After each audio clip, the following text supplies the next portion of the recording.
في نفس الوقت عندنا مراكز لعلاج وتأهيل مرضى الإدمان. وتعاطي الشابو يربك العائلة كلها. في يوم من الايام اعمله مع اي حد عامه، حتى اصحابي اذيتهم يعني. عداه بقد ايه؟ 3 كيلو ايس. ده هو بيتميز بادمانه الشديد. وكان مخدر قديم واتنسى وخلاص محدش عارف عنه حاجه. بيبيعها اكتر، فللاسف الشباب بتدخن زجاج. سايب بيتي واهلي ومراتي ومش فارقين عندي، مش عايش معاهم. طب ايه المشكله الاخطر بقى؟ ان الايس ملوش ريحه. ايه يا ابني ده؟ دخلت بيه ازاي؟ قال دخلت بيه بالمطار. فاول حاجه فكرت اعملها، فكرت في الانتحار. في احد القضايا لقيناه بيخلطوا ببودره ازاز، يعني اعلى من الكوكايين. طب ليه؟ اي حد يقول اي حاجه على الايس يمشي. الشابو ده طريق اصلا، طريق سد بقى. طب انت كرجل شارع عايز تعرف الايس هو ايه؟ والايس في الكويت رخيص جدا بالنسبه لنا. بدوس عليهم وباجي عليهم وهم اللي واقفين جنبه. في البداية يبدو الأمر وكأنه طاقة لا تنتهي، حالة من النشوة والقوة، وشعور بأنك قادر على فعل أي شيء، ثم يغلق الباب خلفك، فتجد نفسك وحيداً في أكثر الأماكن ظلمة التي عرفتها في حياتك. ومن هنا تأتي الجرائم، لأن هذا الشخص ليس عنده أي عقل. فصل العقل مع وجود طاقة بدنية قوية جدا، فصل تماما، مفيش فكرة بقى خلاص.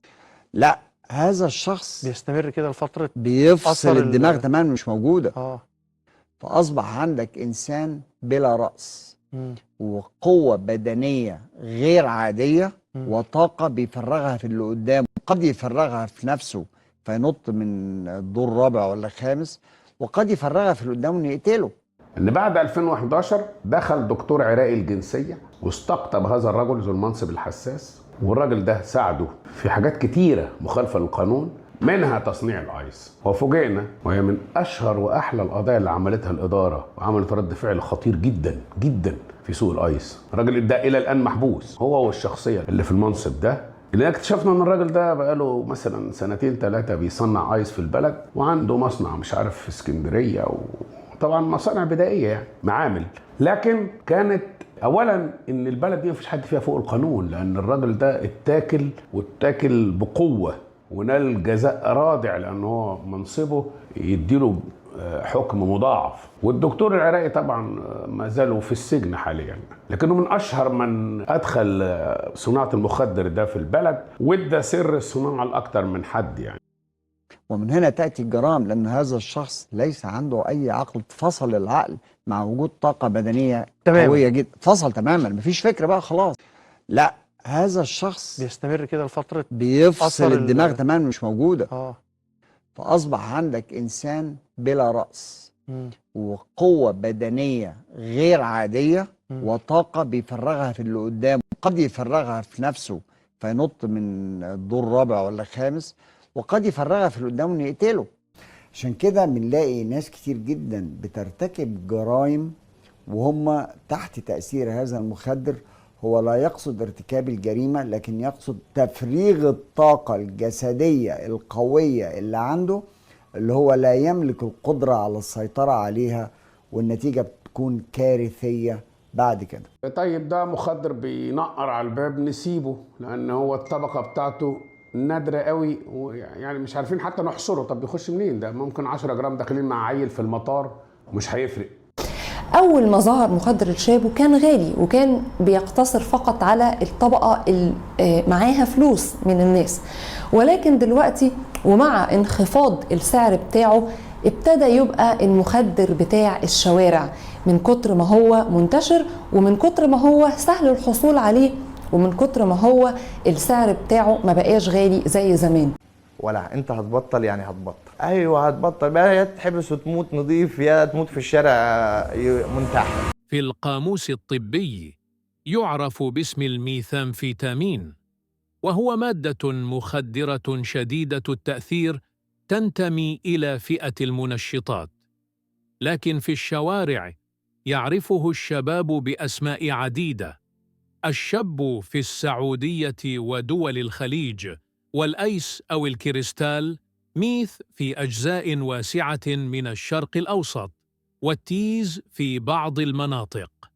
أسماء مختلفة لشيء واحد، مادة قادرة على تدمير العقل والجسد والروح. تخصيص مادة الشابو أو الآيس أو الكريستال، ودي 3 أسماء لنفس المركب. الشابو منتشر في السوق كبعض الاسماء، يعني هو في الشابو، في الايس، في كريستال ميس. هو على فكره اسمه ميس من الميثامفيتامين، لان الناس كتير بتقول كريستال ميس. هو كريستال ميس. إنه مخدر الشابو الذي ينتشر عالميا وعربيا على نطاق واسع، ويسمى أيضا الآيس أو كريستال.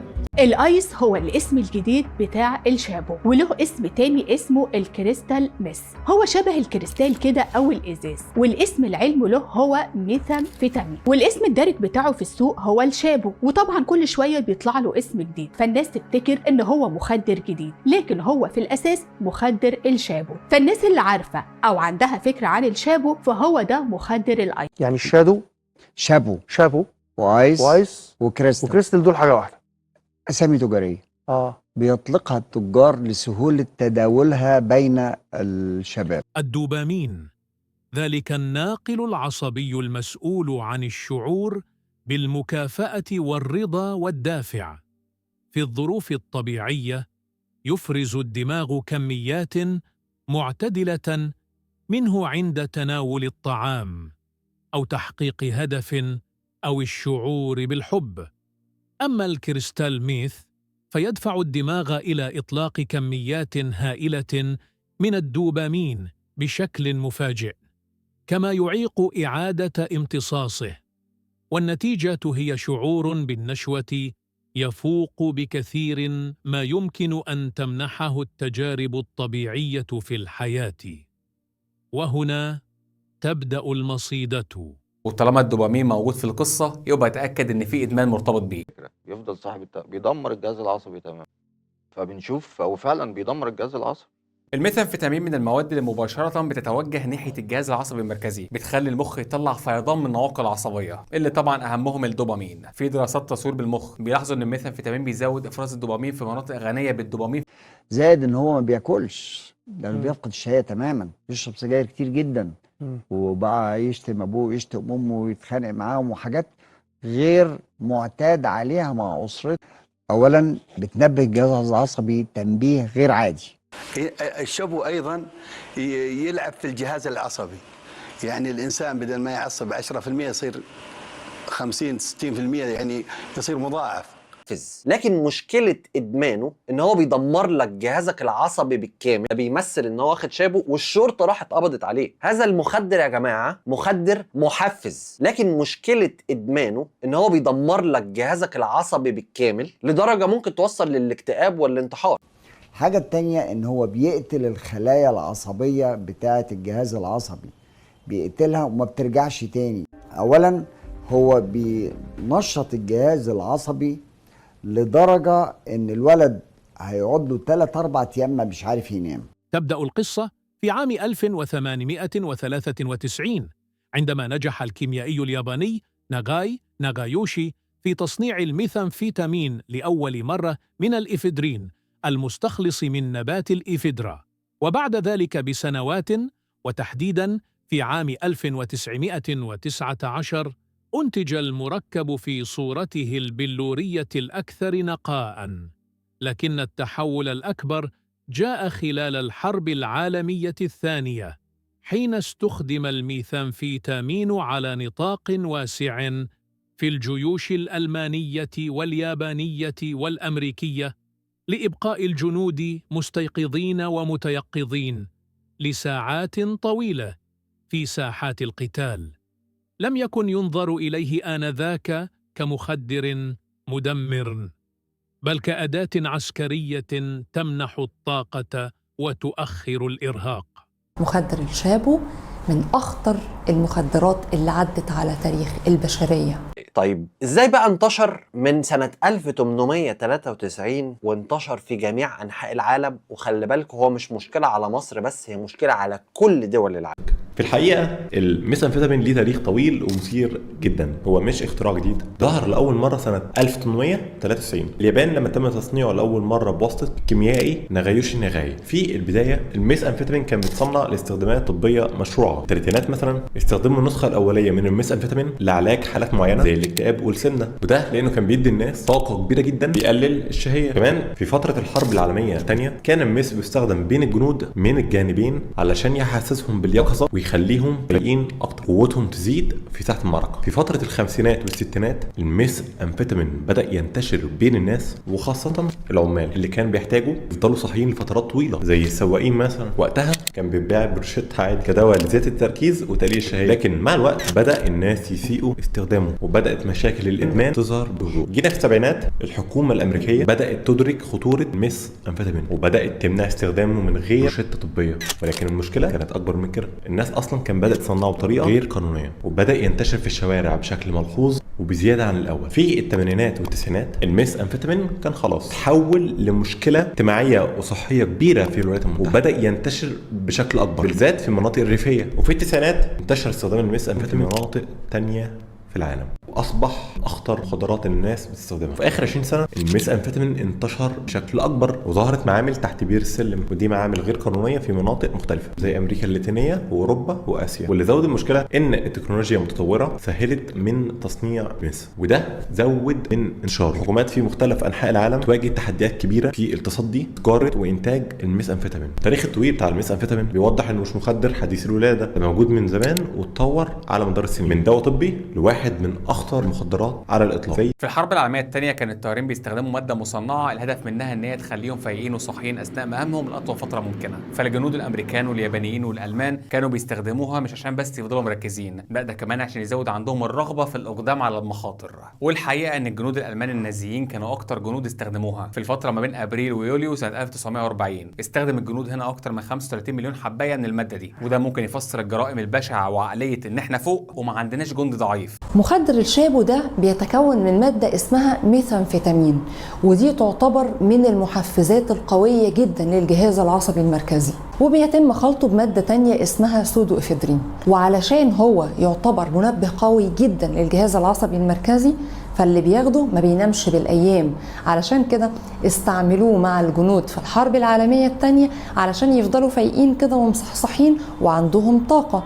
ولكن مش دايما الدنيا بتمشي زي ما احنا عايزين، كل حاجة زي ما ليها اكشن زي ما ليها فعل بيبقى لها اعراض جانبيه. كانوا اكتر ناس بياخدوا الميثامفيتامين، وده كان الجيش الياباني بيصرفه للجنود. لكن بعد انتهاء الحرب العالمية الثانية حصل مشكلة كبيرة، وان كان في كميات ضخمة جدا من الميثامفيتامين موجودة في اليابان وما كانوش عارفين يعملوا فيها ايه. وحتى وقتنا هذا كان كل اللي بيستخدم الميثامفيتامين او خلينا نقول الايس على طول كانوا الجنود فقط، فما شافوش الاثار الجانبية لان معظم دول ماتوا في المعارك. فبدأوا الدكاترة هناك يكتبوا للناس اللي بتعاني من آلام حادة، الناس اللي بتعاني من امراض الذهان وامراض تانية كتير نفسية، لان هو زي ما قلت لكم محفل. اول حاجة تم تقديمه في الحرب العالمية الثانية كانت اليابان بتصنعه علشان تديه للطيارين والمقاتلين والجنود. ليه؟ لان هو ستيميوليشن، بيعمل ستيميوليشن يعني بيعمل تحفيز، بيزود قدراتهم الجسدية، بيزود قدراتهم على التركيز. وكان في ناس بتاخد جرعات اكبر وهم الكاميكازي او الطيارين الانتحاريين اللي كانوا بينزلوا بالطيارة يفجروا نفسهم في سفينة او يفجروا نفسهم في اي حاجة.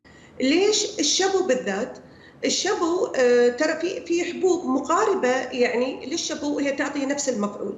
كانوا في البداية ياخذون هذه الحبوب علشان تسهرهم لفترات طويلة، كانت تستخدم في الحرب العالمية الأولى والثانية، ولكن هم طوروا من صناعتها واصبحت هذه مثل البلورات. في خمسينيات وستينيات القرن الماضي لم يكن الميثامفيتامين ينظر إليه كعدو للمجتمع، فقد وجد في الوصفات الطبية لعلاج السمنة وبعض الاضطرابات النفسية، وروج له أحياناً بوصفه وسيلة لزيادة النشاط ومقاومة التعب.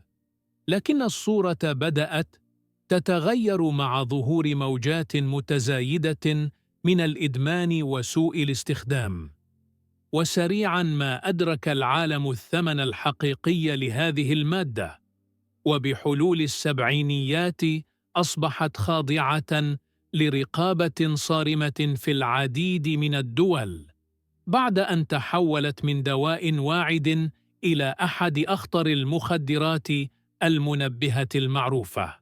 الأمفيتامين هي مادة طبية طبعا بتتصنع في مصانع الأدوية، وبنستخدمها في علاج حالات معينة زي ال ADHD أو التشتت الذهني عند الأطفال، من يعني إحدى العلاجات، لكن إحنا مش بنفضلها لأن ليها سايد إفكتس، ليها أعراض جانبية خطيرة خصوصا على القلب، فبنحاول نتجنبها. في أدوية أحسن بتعالج ال ADHD عن الأمفيتامين. فالمواد اللي بيستخدموها غالبا بتكون مواد موجودة في الصيدليات العادية، مواد يعني مواد طبية أو أدوية طبية بنستعملها في علاج البرد. الشابو مش حاجة هتنيمنا، مش حاجة هتخدرنا، إنما هي بتنتمي لفئة المنشطات. وفئة المنشطات هي في الحقيقة هي أخطر حتى من المخدرات الباقية، تعتبر من أخطر المخدرات وأسرعها تأثير وإدمان. يعني كيف يتم إدمان الشابو، ولماذا يعد هو من أخطر المخدرات الموجودة في الوقت الحالي؟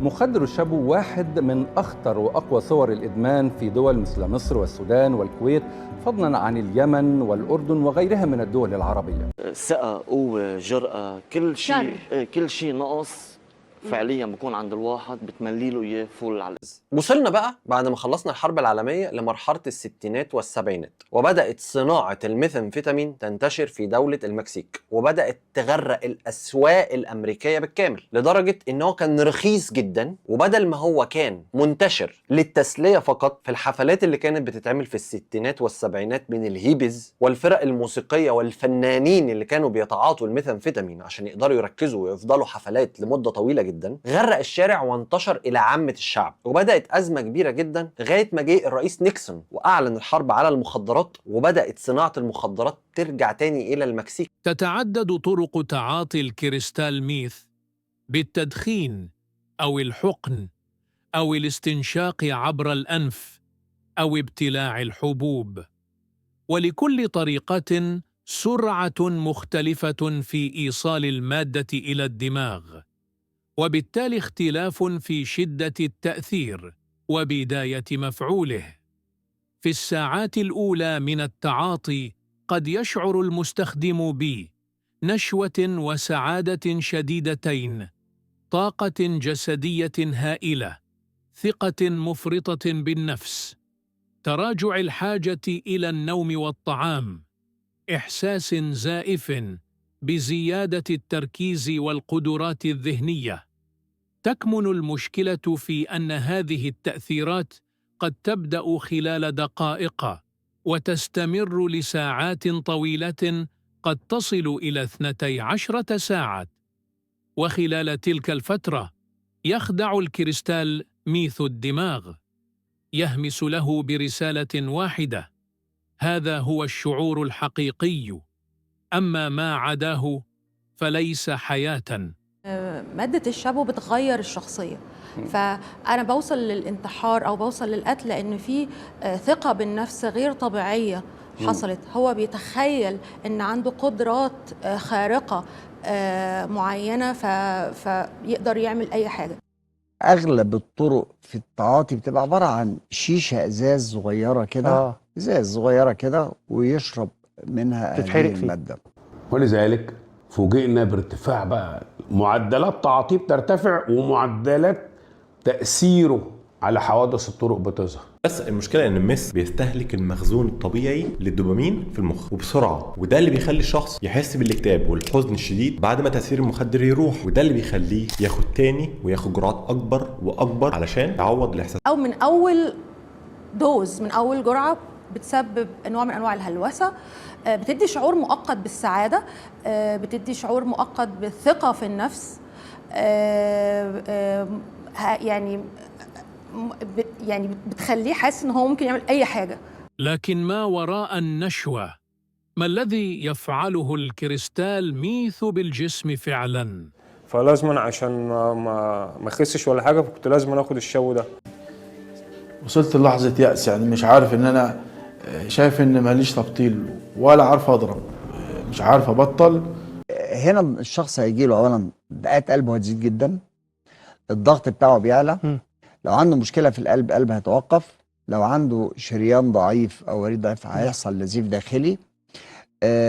صاحي بالثلاث ايام ما ينامش. لو انت عندك اي مشاكل في القلب زي الضغط، فالمس بيسبب زياده سريعه في ضربات القلب وضغط الدم. ده ممكن يكون خطر جدا عليك، ده غير انك تحس انك مش عاوز تاكل حاجه نهائي ولا ليك نفس. ده بسبب ان المس بيقلل الشهيه، بيحسسك انك شبعان، وممكن يعدي عليك فترات طويله من غير ما تاكل عادي. وده طبعا بيأثر على جسمك بشكل عام. الايس دي فعلا بتحصل، ان ادمانه سريع جدا، تاثيره قوي جدا، وبالتالي خد بس دي خد دي ثالث مره، لا تعالى بقى ايه، انزل وزع وبيع ويطلع لك بضربتك ببلاش. بعد فتره من التعاطي هتدخل في دوامه من الاكتئاب والقلق الفظيع بسبب التغييرات اللي بتحصل في مخك، وهتدرك متاخر انك مش قادر تستمتع باي حاجه في حياتك من غير المس. ده بقى بيدخلك في حاله نفسيه صعبه جدا، وهتدرك انك دخلت في دوامه مش عارف تخرج منها، وان دخول الحمام مش زي بزود في الضرب يعني، بحيث ان انا اطفي احاسيسي ومشاعري اللي انا حاسسها في الوقت ده. يعني انا ببقى شايف نفسي كويس وانا ضارب اصلا. تابعوا معايا الحلقه دي للاخر علشان تعرفوا القصه وراء ايه. الميثامفيتامين او زي ما بيقولوا عليه احيانا ميست، هو مخدر في منتهى الخطوره. شغله انه بيأثر على الجهاز العصبي المركزي. ايضا الشابو 13 ضعف الكبتيجون. اما بالنسبه للقلب فالميست بيعمل لود كبير جدا على القلب بسبب انه بيزود من شغله وبيزود من عدد ضربات القلب في الدقيقه حتى لو انت قاعد مستريح. مع الوقت هتواجه مشكله صحيه كبيره زي الفشل الكلوي او النوبات القلبيه. في حاله اسمها الميس ماوس، ودي عباره عن تسوس شديد، تساقط في الاسنان، تدمير في اللثه. دكتور السنان مش هيفرح بيه. فالاجانب يستخدم ايش؟ طريقه كالتالي: تحول له حواله بنكيه او بطاقه شحن. بعد ذلك اللهم صل على محمد، يرسل لك الموقع والصوره مع الموقع. مثلا هذا الموقع يصور الحاطه هنا، يصور لك المنطقه نفس المكان، يحط عليها سهم، يعني هي في ذا المكان.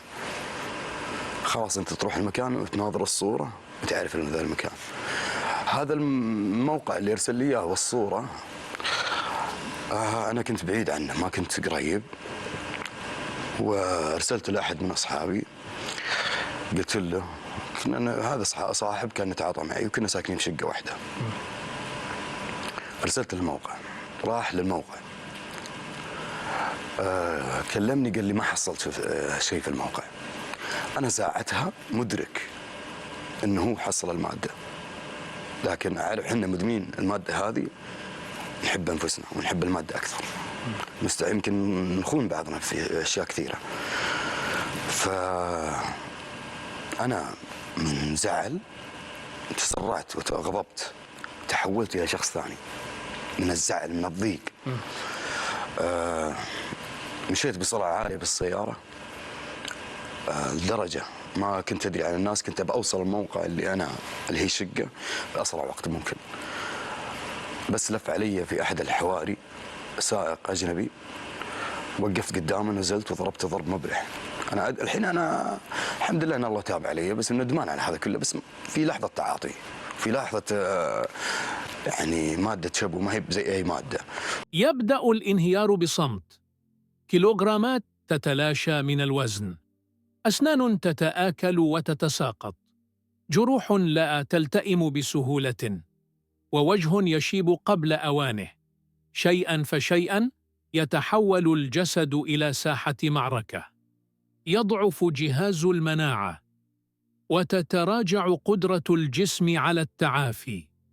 وما يراه الناس في الخارج ليس سوى جزء صغير من الدمار الذي يحدث في الداخل.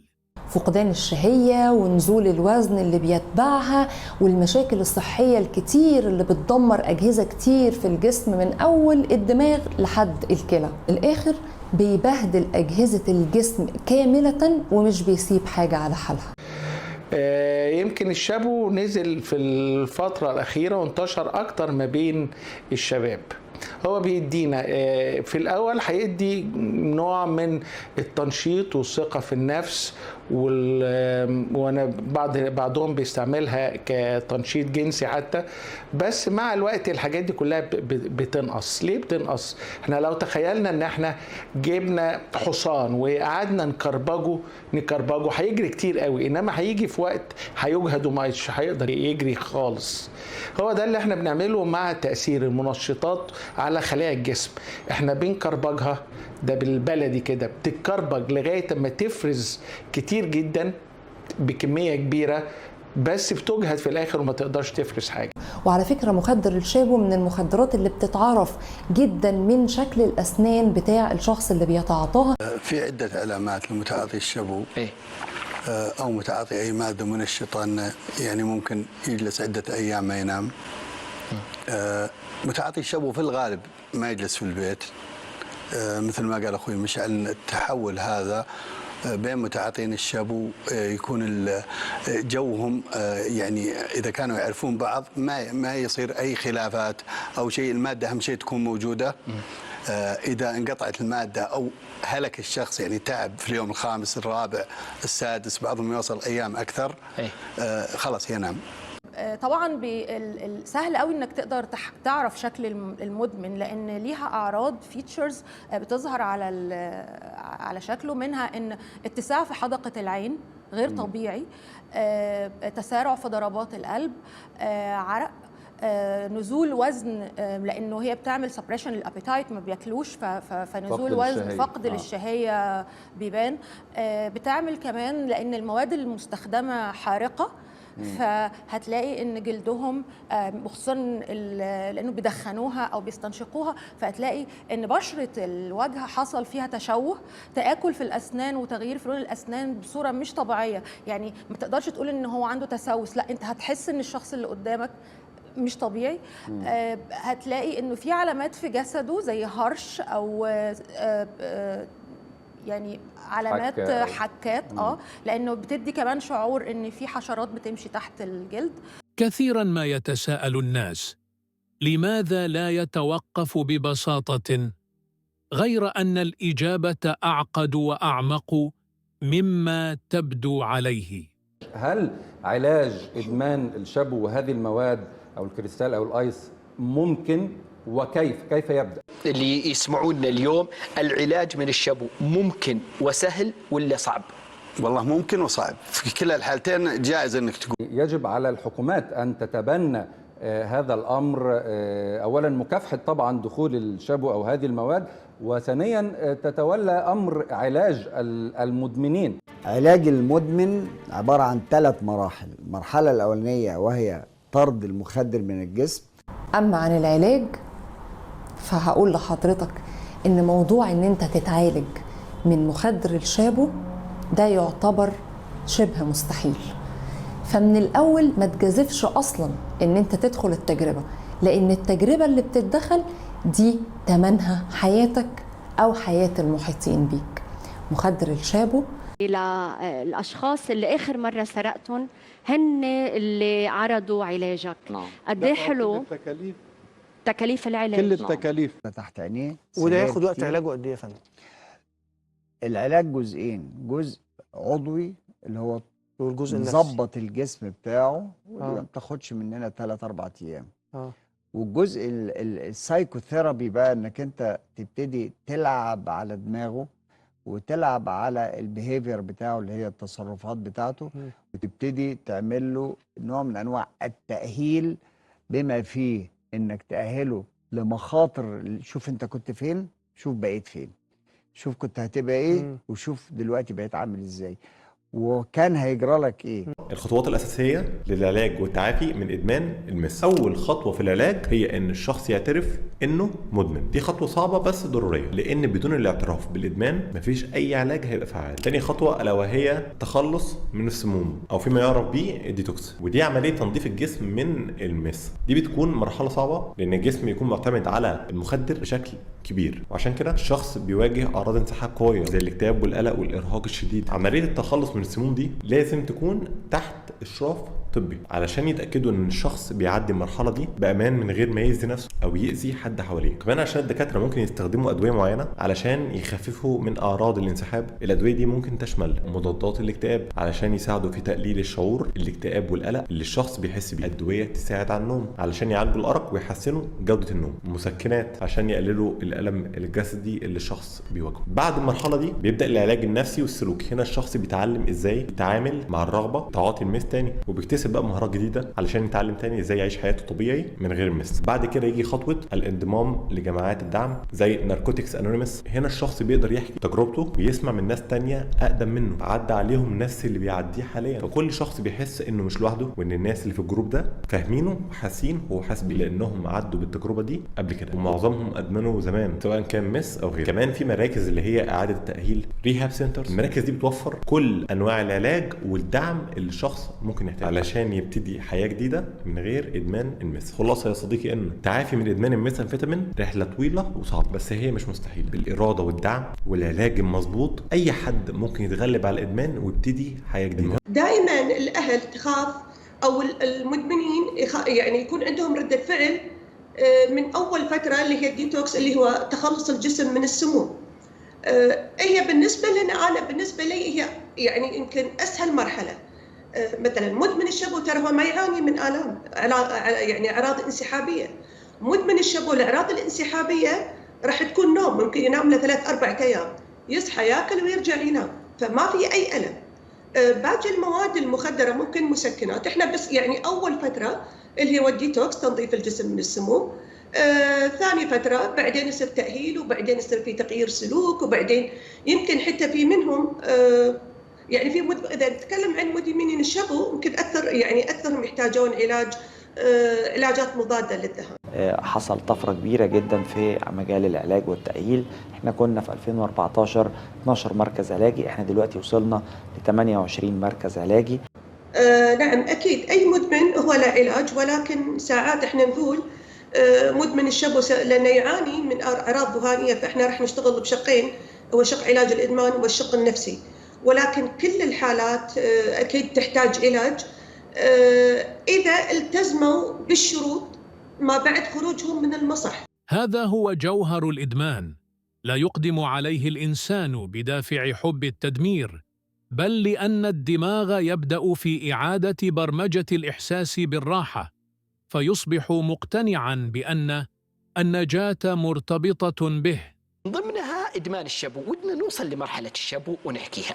لم أرى في حياتي مادة يتم الاعتماد عليها وإدمانها من أول مرة زي هذه المادة. برجل شجاع جدا قرر أنه يتخلص من إدمان مادة الشابو. قصة شاب سعودي يترحم على صديقه المتوفى بسبب إدمانه على الشابو. المشكلة الإدمان أصبحت كبيرة عندنا بالخليج، ونزل سن التعاطي أصبح 7-8 سنين أو 8 سنين 9 سنين. بداية التعاطي ممكن يدش في الإدمان عمر 10 سنين. مشكله الكريستال ماس ده ان هو بيخلي المتعاطيين ليه بيشتغلوا وبينتجوا في الفتره الاولى اللي احنا بنسميها الهاني مون، يعني او شهر العسل بتاع المخدر، او الكام شهر الاولانيين بتوع المخدر. بيشتغل بنشاط زائد وبحركه زايده، وبيرفع له الحاله المزاجيه وبيشيل منه التوتر والقلق والاكتئاب، وهو مش واخد باله ان هو بيخضع لعمليه قرصنه من المخدر. المخدر ده بعد كده بيسيطر عليه تماما، والمريض بتاعنا ما بيقدرش ان هو يقوم او يتحرك او يشتغل او ينتج اي شيء في حياته غير بعد ما ياخد الجرعه بتاعته. وبعد شويه من تكرار استخدام هذا المخدر، المريض بتاعنا بيصبح ان هو لما بياخد المخدر يا دوب يقدر يقف من على السرير. يعني مش هقول بقى ان هو بيقدر يشتغل وبيخرج، لا ده هو بيبقى مش قادر يقف. ايضا ادمانه خطير. ادمان الان في سببين تخلي المدمنين الشابو يعني يكون اكثر ادمان الان منتشر في السوق. لسببين، اول شيء سريع الادمان، يعني انه يدخل في فقدان السيطره بسرعه، يعني جرعه لا تكفي، 1000 لا تشبع. والثاني الثاني انه رخيص. يعني الان الشابو كان قيمته تتجاوز 1000 ريال في السابق اول ما بدا يعني انتشاره. مو جديد الشابو قديم جدا. انتشاره كان محدود، وكان حتى نفس المادة ما كانت المادة اللي نفس تستخدم الآن، مضاف إليها بعض المواد. الآن كم قيمته؟ الآن من 150 120 إلى 180 250 بس، يعني تتراوح. في يوم 16 مايو سنة 2024 الناس لقوا جثة سيدة مجهولة على الطريق في بورسعيد، وبالتحريات توصلوا ان هي كانت مع شاب في بيته في القطامية بيتعاطوا مع بعض المخدرات ويقضوا بعدها وقت لطيف. ودي ما كانتش الحادثة الأولى للشخص ده اللي معروف دلوقتي باسم سفاح التجمع. الشاب ده كان متعود يكرر نفس القصة، بيجر الضحية وبعدها يتعاطى معاها مخدرات وبعدها يقتلها، وبيصور بنفسه جريمته. ومش دي الحادثة الوحيدة ولا ده الشخص الوحيد. في الإسماعيلية حصلت أكتر من جريمة قتل، وكان أولهم ميكانيكي اتقتل طعنا بسكينة ابنه الجامعي، والتانية الولد قتل بنت مراهقة، والأخيرة كانت لمسن بدل ما يموت في فراشه مات على إيد ابنه. والمرض اللي بدأ ياكل فينا وفي شعوبنا هو حاجة اسمها إدمان الشرب. ربي ابتلانا في الحشيش، لكن في بعض من المجموعة دخل في مادة الشبو. أقسم بالله لما نشوفهم ما نعرف نتعامل معاهم. كان أمس يبتسم وينبسط ويضحك ويدور الوناسة، اليوم مو قادر يبتسم معانا، ما نقدر نتعامل معاه. يجيك زعلان، يجيك معصب. كيف أتعامل معاك؟ أنا أمس كنت أضحك معاك، اليوم كيف تتضارب معاي؟ أنا ماني فاهم كيف عقليتك وتركيبة عقلك. على العموم هذه المادة لما تدخل بين الشباب والشباب يروجونها على أنها مادة للعقل ممتازة، وتعرفون ترويج المخدرات، لكن لما يصدقها الغير واعي تنتشر. فإحنا نحتاج وعي. مادة الشبو أو المث قاتلة الشباب. القتل أسرع قتل أنا أشوفه في المخدرات. قاتل خلايا، قاتل نفسيات، قاتل بشر وأرواح وشباب. شباب كانوا في عز شبابهم، لو تشوف وجهه تقول إنه طاق 60 أو 70 سنة، عينه داخلة على جوه. الله يرحم من توفى، زميلي توفى بسببها، وأسمع من زملائي إن زملائهم توفوا كثير بسبب الشبو. مادة الشبو هذه اللي انتشرت بين الشباب خطرة يا عالم، خطرة. الأرقام تقول ما لا يمكن إخفاؤه. وفقاً لمكتب الأمم المتحدة المعني بالمخدرات والجريمة UNODC، يعد الميثامفيتامين من أكثر المنشطات الاصطناعية انتشاراً في العالم، ويقدر عدد متعاطي الأمفيتامينات عالمياً بأكثر من 27 مليون شخص. في الشرق الأوسط شهدت السنوات الأخيرة ضبط مئات الملايين من حبوب الكبتاغون، والتي غالباً ما تحتوي على مواد مرتبطة بعائلة الأمفيتامينات. وفي جنوب شرق آسيا يعد الأيس أحد أخطر أزمات المخدرات في المنطقة. أما الأكثر إثارة للقلق فهو أن متوسط عمر بداية التعاطي في بعض الدول أصبح أقل من 18 عاماً. وهكذا لم يعد الأمر مجرد أرقام، بل مستقبل يعاد تشكيله بصمت. للأسف هو كانت دول إنتاجه كانت زي ما قلنا تايلاند والصين والمكسيك والفلبين وكده، لكن دول استهلاكه الأساسية هي دول الخليج ومصر. تعاطي الشبو أنا هي فترة تعاطي الله يكفينا شرها، هي 13 سنة. اكتشفنا ان دولة الكويت الشقيقة مثلا بتعاني من المخدر ده قبلنا ب5 6 سنين 10 سنين. محاولة تصنيع الايس ده قالت لنا ان في، او هي اعتراف البنت، انا اتذكر الفيديو القديم، البنت اعترفت قالت بسخرية ان التساهل في سوق الكيماويات في مصر يشجع اي حد بيفهم في الكيمياء انه يعمل المخدر ده. مركز البليانة في سوهاج ومركز القصية في اسيوط، قرية مير في القصية وقرية برديس في سوهاج، القريتين دول اتضربوا بالمخدر ده في سنة. اللي بيتصنع في مصر قوته في الضرر بتبقى 100 بتاعت ده زائد 200 نتيجة الإضافات اللي بيضيفوها. لكن كل الآيس الموجود في السوق المصري حاليا عدا 1% أو 2% اللي هم بيروحوا زي ما بنقول في الحفلات الخاصة دي، هو محاولات تصنيعية فاشلة، والناس اللي بتتعاطى الآيس عارفة الكلام. مخدر بدأ ينتشر في السنين الأخيرة، يمكن هو كان جاي لنا، يعني كان هو بدأ في آسيا، إنما بدأ يخش الدول العربية من الكويت في الأول، وبدأ بعد كده ينتشر، عشان كده انتشر في السنين الأخيرة. بس المخدر اسمه المخدر الشابو. بعد 2011 الدول اللي زي ما قلت لحضرتك اللي فيها ضعف إشراف أمني وفيها انهيار أمني وضعف السلطات بقت فيها غزاره في التجربه. لكن الايس، لا الايس فيها 14 سنه و13 سنه و15 سنه بتتعاطى، خاصه الفئه الحرفيه. هو بدايه المخدر ده كان بيجي لنا من احدى الدول الكبرى في شرق اسيا. لا الايس ممكن في سنه يبدا يجي له حاله ارتياب ويفكر في انه يأذي نفسه او يأذي اللي معاه. قال لي يا ابني اللي مش عارف ايه، انت رايح الكويت تقعد سنه واول ما تيجي تجيب شابه من الكويت. المخدر ده اول ما نزل مصر كان يعني انا فاكر لما قلنا 3000 قال لك ده ال 3000 ده المضروب، التايلاندي ممكن يوصل 8000 جنيه. مخدره. طيب ايه اللي حصل بقى؟ اللي حصل المشكله مش في المخدر ده بيتهرب، ده احنا بنظبطه. احنا عندنا 1200 كيلو حدود المنطقه الغربيه كلها، دي كلها مناطق ليبيا، دي مناطق تخزين المخدرات وبيتم تهريبها للاسف برضه لمصر. يعني تاجر المخدرات المصري لا يعدم الوسيله في غش المنتج بتاعه او غش اللي بيبيعه، لكنه ما بيفكرش ده ممكن يعمل ايه. الوحيد اللي ممكن تحس على طول ان هو وشه واسنانه، يعني كانوا في امريكا عشان يحذروا منه يجيب لك صورته.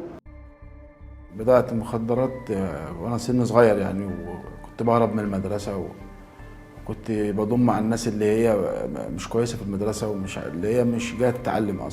جرائم قتل وعنف وسرقه قد يكون الجاني فيها ضحيه لمخدر قد يدمن عليه من اول مره. انه مخدر الشابو الذي ينتشر عالميا وعربيا على نطاق واسع. يعني ولذلك نزل سن التعاطي بالنسبه لنا 14 سنه 15 سنه. ولذلك انا بقول دايما في محيط الاسري والعائلي اللي يقدر يحافظ على ابنه لحد 18 سنه من غير ما يدخن او ياخد مخدرات يبقى نجح. في وطننا العربي الميثامفيتامين بيتطبخ باسم الشابو او الايس او الكريستال او حتى مخدر الشيطان. فالنهارده هنلاقي ان الميثامفيتامين موجود حواليك في مصر وفي السعوديه وفي دول الخليج وفي سوريا والعراق والسودان واليمن. ففي سنه 2022 تم ضبط 16000 كيلو جرام شابو في اليمن، وعلى حسب الارقام الرسميه لوزاره الداخليه المصريه ضبطت الاجهزه الامنيه 93997 قضيه جلب وترويج وتعاطي للمواد المخدره سنه 2022، منهم قضايا كتير جدا متعلقه بالشابو. لكن لا زال حتى وقتنا هذا مغرق الاسواق الامريكيه، الا ان هو انتشر بشكل كبير جدا في المكسيك وفي امريكا الوسطى وامريكا الجنوبيه. طيب علشان نبدا نصدر الدواء ده، العصابات او الكارتيلز بداوا يودوه لدول شرق اسيا اللي زادت في الفترات الاخيره التسعينات والالفينات في السياحه والاحتفالات والرقص والمسخره، فبقى برضه بيستخدم للتسليه وبدا يتقدم في تايلاند على شكل حبوب اسمها اليابا. بعد انتشار حبوب اليابا في تايلاند انتشرت الى جنوب شرق اسيا بالكامل، وكانت ازمه كبيره جدا، وكان مشترك فيها حتى في مذبحه الفلبين. كان من احد الاسباب كانت هذا المخدر. المركب السحري الذي يمكن الكيميائي من ان يمزجه مع اي نوع اخر ليبتكر بشكل دائم انواعا جديده من المخدرات، طالما أن نظائر الفنتانيل الصينية متوفرة. مؤخرا وجدت هذه المواد طريقها نحو الأسواق المصرية. أخبار الآن تواصلت مع أطباء واختصاصيين كشفوا لنا عن حقائق جديدة عن انتشار الفنتانيل بين مقدمي الرعاية الصحية في مصر. كيف وصل هذا المخدر من مصانع الصين إلى أسواق مصر؟ إن بعد 2011 دخل دكتور عراقي الجنسية واستقطب هذا الرجل ذو المنصب الحساس، والراجل ده ساعده في حاجات كتيرة مخالفة للقانون، منها تصنيع الايس. وفوجئنا وهي من اشهر واحلى القضايا اللي عملتها الاداره، وعملت رد فعل خطير جدا جدا في سوق الايس. الراجل ده الى الان محبوس، هو والشخصيه اللي في المنصب ده، اللي اكتشفنا ان الراجل ده بقاله مثلا 2 3 بيصنع ايس في البلد، وعنده مصنع مش عارف في اسكندريه، وطبعا مصانع بدائيه يعني معامل. لكن كانت اولا ان البلد دي مفيش حد فيها فوق القانون، لان الراجل ده اتاكل بقوه ونال جزاء رادع، لان هو منصبه يديله حكم مضاعف. والدكتور العراقي طبعا ما زالوا في السجن حاليا، لكنه من اشهر من ادخل صناعه المخدر ده في البلد، وادى سر الصناعه لاكثر من حد يعني. دخلت بعدين في 2013 تقريبا او اخر 2012 سافرت دوله بره مصر. يمكن كان ناس زمايلي هناك عرفوني على مخدر اسمه الكريستال ماث او الشابو او الكريستال، وبعض المسميات. يمكن كان في الوقت ده في امريكا كان اسمه تينا. قالوا لي ده مخدر هيخليك على طول نشط ونشوه جنسيه كبيره. فعادي من حب الفضول ليا كشخص اصلا لسه مقتدى العمر وبيسافر بره وكده، فحب التجربه انا ما كنتش اصلا اعرف، كان غريب عليا الشكل اصلا او نوع المخدر نفسه. اول ما جربته حسيت بنشوة ان انا اصلا قاعد في السحاب والناس كلها تحت رجلي. وراء كل رقم إنسان، ووراء كل حالة عائلة، ووراء كل قضية حلم لم يكتمل. وتعاطي الشابو يربك العائلة كلها. ببساطة الميثامفيتامين هو مخدر بيقلب حياة البني آدم تماما. فأصبح عندك إنسان بلا رأس، إنسان آلي. ده غير الأمراض النفسية بقى اللي هي الانفصام، الذهان. ساعات يقول لي نص الطبخة اتحرقت، مش باظت، يقول لي اتحرقت، اسودت وبقت برميها واطلع اللي فضل فيها وابيعها ويكسب. فبقى اللي مش لاقي يشتغل سواء توك توك حتى لا يشتغل يبيع ايس. لأن المادة خلتني أشعر بشعور أنا كنت أول مرة في حياتي أشعر بهذا الشعور، اللي هو أحس إني ما أدري شو أبي من نفسي، أحس إني متلخبط، أحس إني ماني على بعضي، وفي نفس الوقت ودي أقعد في مكاني، ما ودي أتحرك أروح وأجي. والعيش بشروط الحياة كافة من أجل يجعل شخصيته متزنة، توازن سليم يجعله يواجه أي صعوبات بدون اللجوء أو الهروب إلى المخدر. ما عاد إني مش على الأول، ما عاد إني الشخص اللي أفكر زي أي إنسان طبيعي، أحس إني أنا إنسان في عالم ثاني. ما أدري، أحس إني كذا متخوف من المجتمع، مرتبك وحذر. وصلت مرحلة حتى أصبحت دخلت جنون العظمة. والولد ممكن يجيله تشنجات، زائد ان من فرط القوة اللي بتجيله اللي لا يتحملها جسده مع عدم قدرته على التفكير الصح او اتخاذ القرار الصح. اما يكون تحت تأثير مادة الشابو بتكون النتيجة ايه؟ ان هو ممكن يتصرف تصرفات قد تؤذي اللي حواليه او تؤذي نفسه بدون ان يشعر هو بيعمل ايه. الإدمان لا يختار شخصا واحدا فقط، بل يمتد ليصيب كل من يحبه. الأهل يعيشون مع سؤال لا يتوقف: أين أخطأنا؟ الأشقاء يكبرون داخل قلق لا يقال، والبيت يتحول إلى ساحة معركة صامتة. متعاطي الشابو في الغالب ما يجلس في البيت. يا انت كده كده عايز تموت، فموت بقى وارحمه. مثلا جريمة الإسماعيلية التي ذكرناها، يعني كان مدمن الشابو قطع رأس الشخص، ويعني كان شيء يعني مخالف للطبيعة البشرية. وصلت للعنف معاهم، عايز فلوس عشان اجيب ضرب يعني. فتشوف أكثر مدمنين الشابو دائما لما يمشي يكون مع السلاح. وتعاطي الشابو يربك العائلة كلها، والآن مع الأخبار ومع الأحداث صار متعاطي الشابو سيزلزل البيت. ان انا اجيب ولد واوريكم الايس عمل فيه ايه، لان الايس تاثيره مدمر في فتره بسيطه جدا جدا. اول ما دخلت اول ثانوي تقريبا بدا السلوك شويه يختل، وبديت اهرب من المدرسه، وبديت اصحاب السوق، بقيت بقى اتاخر بره البيت. الشباب يدمر عايز ادمر اكبر عدد من الشباب، فمعنى كده ان انت دوله مستهدفه. يعني انت سيادتك ما زلت مدمن في الايس، يقول كده، يقول ما انا وقت ما عاوز ابطله انسى. يعني مدمن الشابو تقريبا نفس مدمن اي ماده ثانيه، تعاطاها لاجل لانه هو رافض الواقع اللي هو يعيشه. متعاطي او مدمن الايس هو ابشع مدمن ممكن تشوف تاثير المخدر عليه في اقصر فتره ممكنه.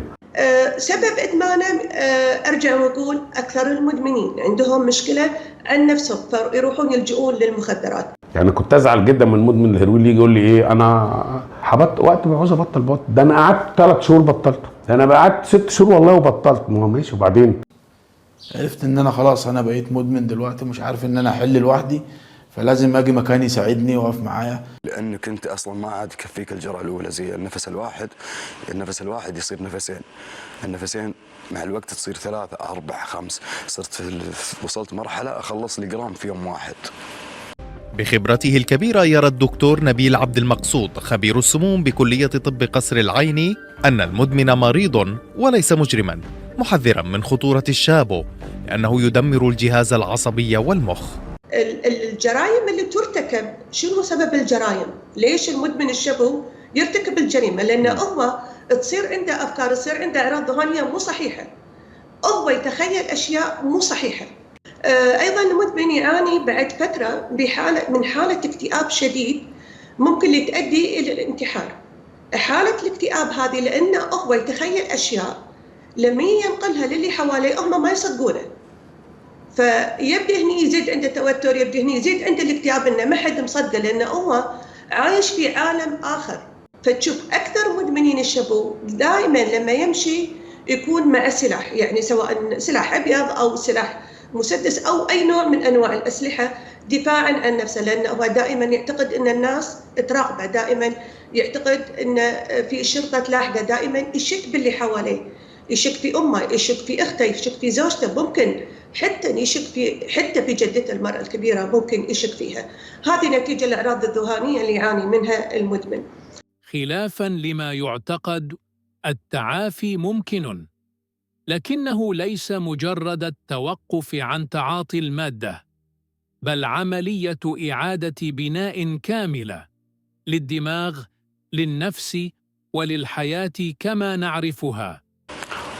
وما قصر أستاذ حمد، جاب لي وقتها، كان بيستأجروا لي بس أنا رافض وقتها، أرسل لي أكل لين الموقع اللي أنا فيه، وتعشيت وعينت من الله خير ونمنا.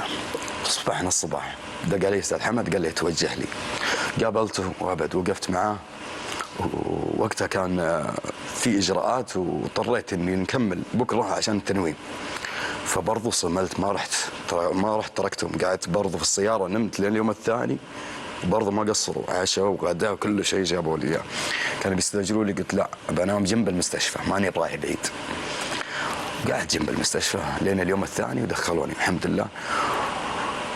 اول اسبوع امشي جنب الجدار، من اعراض انسحابيه، عظامي، جسمي، كل فكري، كل اللي يجي يسولف معي يعرض لي اعراض، يعرض لي بطولات من الشباب اللي مدمنين، اللي انا اسميهم مو مدمنين، هذا اخواني المتعافين ان شاء الله باذن الله. وغير كذا المفروض نقول لهم يعني المرضى خلينا نبي نمسح كلمه مدمنين من المجتمع ذا ان شاء الله باذن الله.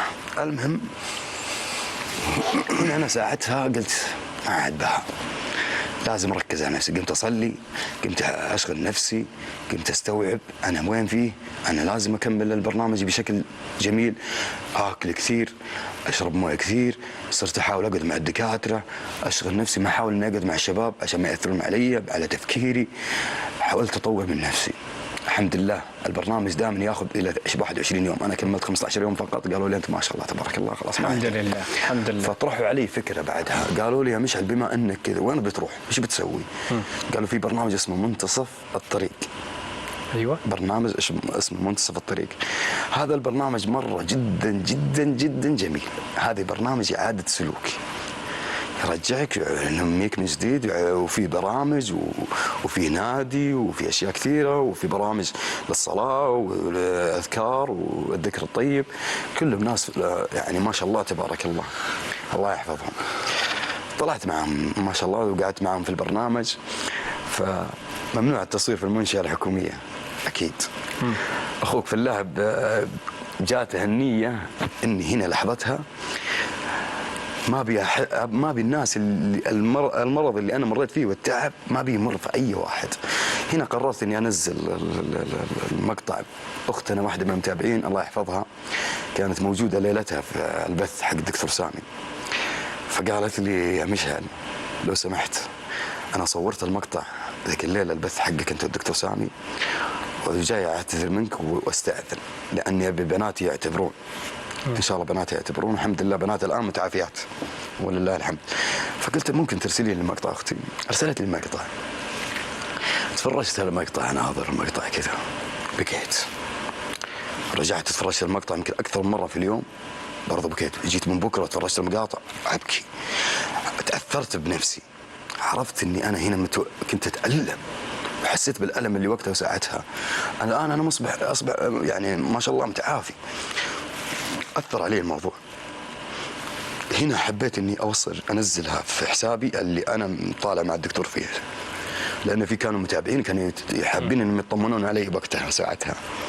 نزلت المقاطع ونزلت مقطع بعده واتكلم واقول انا الحمد لله طيب ومتعافي، انا في برنامج منتصف الطريق، وبديت هنا لقيت اقبال من المتابعين ويتحمدوا لي بالسلامه ومن الكلام هذا، وجوني كذا شاب وقالوا لي ما شاء الله تبارك الله، يعني حسيت القوه اللي انا فيها والجراءه. الحمد لله هذا من فضل الله. الوقاية أقوى من أي علاج، لكنها تتطلب شجاعة أن نتحدث. دخلتها بسبب ان اصحاب السوء. ليه؟ لأنه بيعمل هلاوس سمعية أو بصرية من ثالث أو رابع من تجربة. نتيجة لأصحاب السوء، وبدأ ياخدوني في حتت بعيدة عن تربيتي أو نشأتي الطبيعية. بقول له خد فرصة وجرب كده، إن أنت بس تحاول إنك تبقى شخصية نظيفة. من آباء، من أمهات، من أولياء أمور، كيف يعرف أنه ولده قد يكون متعاطي شبو أو في مرحلة يعني أنه ممكن يقبل على هذا الموضوع؟ جرس إنذار لكل أم وأب ياخدوا بالهم قوي من أولادهم من أشكال السموم اللي اتطورت وممكن تتقدم لابنك أو بنتك متغلفة باسم جديد روش، حاجة كده زي قرص الدواء اللي بيتعمل للأطفال على شكل بونبوناية. فبقى عندي سكتين لدخول الآيس. الآيس للطبقة الراقية، حفلات والماجنة والصاخبة واللي فيها رجال الأعمال والبتاع، وبدأ الآيس ينتشر مع العامة والطبقة الوسطى من خلال انتشاره في محافظتين أسيوط وسوهاج. في مادة اسمها مادة الشبو، مادة جميلة وهذه يا أخي أفضل من الحشيش. خلينا نستخدمها، خلينا نجربها، مش على احنا خسرين. يتكلمون معي بأسلوب أنهم أول مرة يستخدمونها، بنجربها سوا. هم مستخدمين سابقين لها، بس يبغون يطرحوني في هذه المادة لأني أنا كنت أملك راتب ويستفيدون مني. علامات الخطر التي لا يجب تجاهلها: تغير مفاجئ في السلوك أو الأصدقاء، العزلة والانسحاب من الأسرة، تراجع الأداء الدراسي أو المهني، تغير في النوم والشهية، تآكل الأسنان بشكل سريع وغير طبيعي، تقرحات جلدية أو حكة متكررة، اتساع حدقة العين أو جفافها، تقلبات حادة في المزاج بين النشوة والانهيار. في عدة علامات لمتعاطي الشبو. كنت باخد الشابو، هو النظام اللي هو كان بيقعدني ب6 7 أيام ما نمش. يعني يتعاطى الكحول يقتل زي متعاطي الشبو، لكن الإعلام ركز على الشبو بصورة كبيرة. نهاية الناس اللي بتتعاطى مخدر الشابو بتبقى القتل، يا بيقتل يا بيتقتل. تخيل بقى تأثير هذه المادة اللي هي الآيس أو الشابو زائد عدم نومك لمدة 48 ساعة أو 72 ساعة، فبتبقى التأثير مضاعف. بعدها بقى ممكن تنام لك 3 أيام. جريمة مستقلة بحد ذاتها، هو الفاعل الأصلي في كل الجرائم اللي هي هتحصل واللي بتحصل واللي هتحصل. الشابو قاتل بطبعه. عرفت أنا وصلت مرحلة هنا، مرحلة يا نهايتها قتل يا سجن. عارف ان اللي بعد المرحله خلاص مرحله الصفر هذه. لان المخدر ده اضراره جسيمه جدا، وبتوصل اللي ممكن حتى يخش في قضيه قتل او هتك عرض او سرقه وهو مش داري اصلا باللي بيحصل معاه. لم يولد احد مدمنا، ولم يختر احد ان يدمر. خلف كل قصه ادمان انسان يحمل الما لم يجد له مخرجا اخر.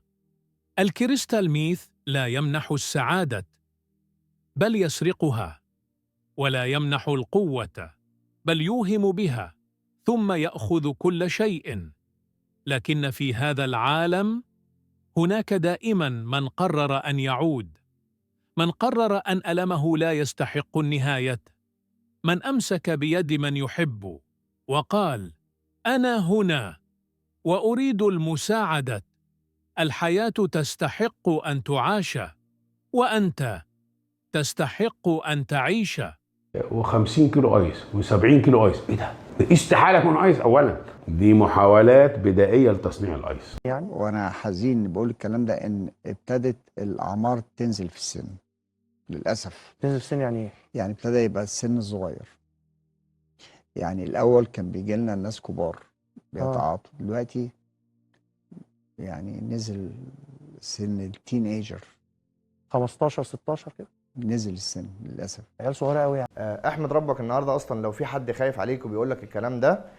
في ناس ملهاش اهل، في ناس اترمت في الشارع، في ناس ناموا في الشارع، في ناس كانوا بياكلوا من الزباله، في ناس اتمرمطت بسبب المخدر ده. طب زمان الهيروين لما كنا في الكمين واظبط هيروين، اظبط مسحوق بني او بيج مع بنت فنانه وبتاع، وتقول لا يا فندم بعد اذن حضرتك ده باودر، ده كريم وش واي حاجه بقى، اروح ماسك شعره كده من اللي معاها ده وحطه على ورقه فويل، الظباط عارفه الكلام، واروح مولع، لو اسودت وجريت اعرف انها هيروين. المدرسه القديمه بقى اللي هي الايه، استخدمت الماده حتى وصلت مرحله اني قمت اتقلب في الارض كالزومبي. المخدر الاخطر في العالم الشابو او الايس او الكريستال ميث او الميثامفيتامين او اليابا او السيسا، اسماء كتير جدا لهذا المخدر. مادة أفيونية صناعية أقوى من الهيروين ب50 مرة، وأقوى من المورفين ب100 مرة. الفنتانيل مركب شيطاني. فالأعراض واضحة، يعني سهل إنك تعرف الشخص. المخدر المفضل لدى التيك توكرز اللي تم القبض عليهم.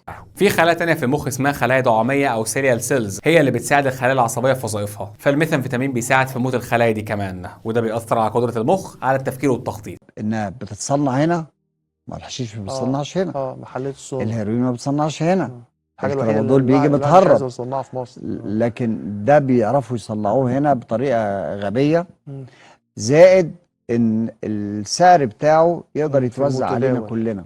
فتصدرت القائمه في الاول، الحاجه اللي بعدها الهيروين، اللي بعدها الترامادول، وفي الاخر اللي دخلت برضه في الهيروين. بعد كده قدام الايس بقيت كان هو ارخص من الهيروين، يعني كنت بضربه هو ان انا اجيبه كان صعب اصلا، يعني بحول للدولار رصيد. الايس اللي كلنا بنشتكي ان هو مال البلد وفي الشارع ومخلي الشباب كلهم بياخدوه، وازاي مش مسيطرين عليه، وازاي مغرق البلد كده طيب. لكن لما استمرت بدا المصريين هناك العماله اللي في اسيوط وسوهاج يسمع عن الايس، والايس في الكويت رخيص جدا بالنسبه لنا. لما المصريين بداوا يسالوا ايه ده، قال له ده مخدر عشان الجنس، وطبعا طالما مخدر عشان الجنس على طول المصريين كلهم بيفكروا فيه.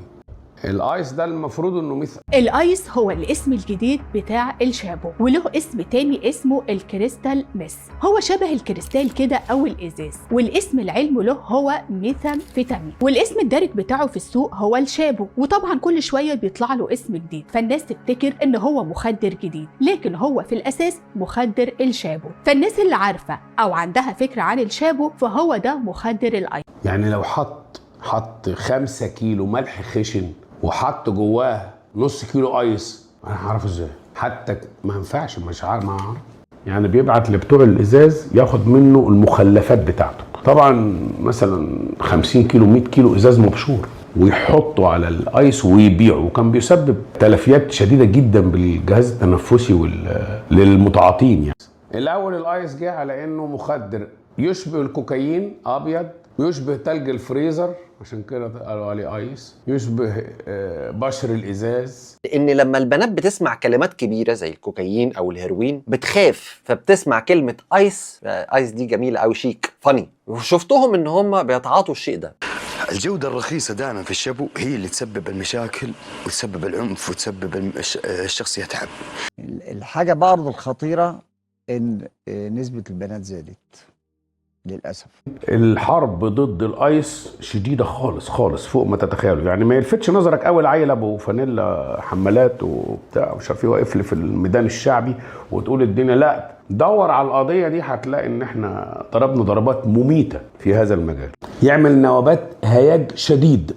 يعني هو لما بيشفط او يحرق الربع جرام ويشفطه بيبقى كويس، بيبقى قاعد متنشن كده قدامنا، يلا يركب الميكروباص.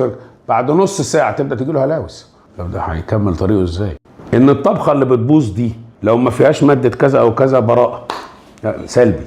ده انا طبختها والطبخة باظت وبعتها، واشتروا يقول لي واشتروا، وشربوا. طب عمل التأثير يقول لي انا بقى معاهم ربنا، انا هعمل لهم ايه؟ ولذلك بقى هنا يظهر الزومبي.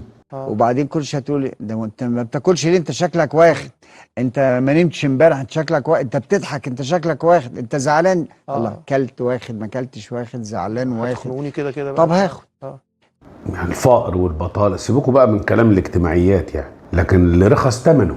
يعني انا هجيب جرام ايس ب 300 جنيه والجرام الايس يعمل 4 جرعات لا طبعا ما فيش الكلام ده. المخدر ده اللي هو الكريستال ميس ده من اخطر انواع المخدرات اللي موجوده عندنا في الوقت الحالي، لان هذا المخدر يعتبر من المخدرات المنشطه. فللاسف العملاء اللي بيستخدموا هذا المخدر اول لما بيبتدوا ياخدوه بيديهم نوع من انواع الاحساس بالنشاط او المقدره على الحركه الزياده، اللي هو يقدر ينجز الحاجه اللي هو كان المفروض يعملها في يوم او في يومين يقدر يعملها في ساعتين 3. وهي دي الخدعه الكبرى. الخدعه الكبرى ان هو بيتخيل ان هو كده ناجح او ان هو بيقدر ينتج، هو مش واخد باله ان هو بيستهلك كميه مخه وبيستهلك عقله. ربنا سبحانه وتعالى لما خلق عقلنا خلقه علشان خاطر يشتغل ويرتاح. احنا بنشتغل ولازم اخر اليوم بتاعنا نخش ننام نرتاح نريح عقلنا، ما ينفعش ان انا اقعد اشتغل 24 ساعه متواصله بدون نوم. اللي بياخد جرعة زيادة من مخدر الشابو بيموت لا محالة. اللي بيتعاطى مخدر الشابو بيتحول لكائن تاني خالص، بيبقى شخص عنيف. اللي بيجرب الميس او اللي بيجرب الشابو الجرعة الواحدة دي بتدخلك في دايرة لا نهائية، ودايما الهزار بيقلب لجد. يعني اللي حواليا بدأوا يخافوا مني لاني تحت تأثير مخدر مش عارف انا بعمل ايه اصلا. يعني لا، انا اللي خلاني اخدت القرار المرة دي ان انا كان ممكن اطلق، انا راجل متجوز. يعني اللي بيحصل في الايس دلوقتي اول ما يتقال انا معايا كيلو ايس وب80,000 وب100,000 ده صعيدي، ده من اسيوط وسوهاج، ده تحت ايده شغل كتير ومش عارف يصرف. مبدئيا مادة السودو افيدرين اللي هي مادة بنستخدمها كمضادة للاحتقان في جميع الدول دلوقتي كانت الاول اوفر ذا كاونتر او نقدر نشتريها من غير وصفه، لكن حاليا بقت بوصفه طبيه لان هي دي البيز اللي بيستعملوه.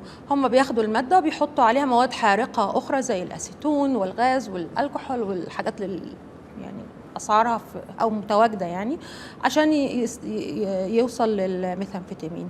فالدول حاليا او الوزارات عموما في كل الدول بدات انها تعمل ريستريكشن او تحط قيود على صرف ماده السودو افيدرين. وفي امريكا اخذوا خطوه، لان طبعا في امريكا اللاب اللي هي الميث لاب موجوده بكثره يعني، فانه بيعملوا تراكنج او انه لو انا مريض اخذت السودو افيدرين بيحصل ان في ليميت معين لازم اشتري منه. يعني مش انا ما اقدرش حتى اجيب وصفه من كذا دكتور، لا، وبياخدوا البطاقه الشخصيه، يعني بيكونوا عارفين مين اخذوا لاي انديكيشن. فالماده حصل عليها، ماده السودو افيدرين حصل عليها يعني ريستريكشن او قيود في ولا شيء. مثل ما تفضلت الدكتوره، هو ترى يصنع من اشياء مو بالضروره انه هو يستوردونه من برا. يمكن صارت الاستيراد بسبب الامن والضغوط يعني والضبطيات هذه قللت يمكن من استيرادها من برا، ولكن اصبحت تصنع محليا. يعني أنا أسمع الشباب لما يجون يصنعوا يعني أي مادة مخدرة يصنعونها، فهم يصنعونها من مواد شديدة الخطورة، من مواد كيميائية موجودة على أرفف الجمعيات، على أرفف السوبر ماركت. هي مواد كيميائية، أي شيء يطلع بيده. طبعا إحنا يعني ترى هي ما فيها مختبرات، هو يحطهم عنده ويصنع بالطريقة اللي هو يبيها. المخدرات رحلتها قصيرة، ما تسافرهاش. او زي ما قال احد الاطباء الشهيرين يعني في مجال الادمان، المخدرات مغرقه البلد. لا، هي المنظومه كلها بتؤدي الى انك تحس ان المخدرات كتير. المرحله الثالثه هو التاهيل النفسي والمجتمعي، وفي هذه المرحله الثانيه هي مرحله العلاج النفسي. كثير من المرضى يا اما كان عندهم مرض نفسي كامن مش باين، اول ما ياخد الماده المخدره المرض النفسي يبتدي يظهر عليه، فلازم يتعالج. المفروض ان انا الماضي بتاعي اتعلم منه، يعني مش هعيده تاني وارجع اندم وهو نفس الاحساس. اما بقى بالنسبه لتاثير المس على المدى البعيد او الطويل، المس بيدمر الخلايا العصبيه في المخ اللي بتنتج لك اصلا الدوبامين. مع الوقت مش هتبقى قادر تحس بسعاده زي الاول حتى لو وقفت استخدام المس. استخدام المس المستمر ممكن يسبب لك هلاوس سمعيه بصريه، هتبتدي تشوف وتسمع حاجات مش موجوده. الكلام ده بجد وما فيهوش صيغه مبالغه. ممكن يحصل لك حاله من الجنون وغياب العقل، ممكن تعمل حاجات وانت مش واعي. ده حصل بالفعل في مصر قبل كده، ان في حد قتل حد في الشارع واتضح بعدين انه كان بيتعاطى مس. فهتاخد قرار انك هتبطل. مع اول محاوله ليك في التبطيل هتواجه اعراض انسحابيه قويه جدا زي الاكتئاب، الارق، القلق، الهلاوس، وجع في كل جسمك. الاعراض دي من شدتها هتخليك ترجع تاني للمس علشان تهرب منها، وده بيثبت الادمان اكتر. فتلاقي بعد كده شخصيتك واسلوبك اتغير، وبعد فتره من الاستخدام والادمان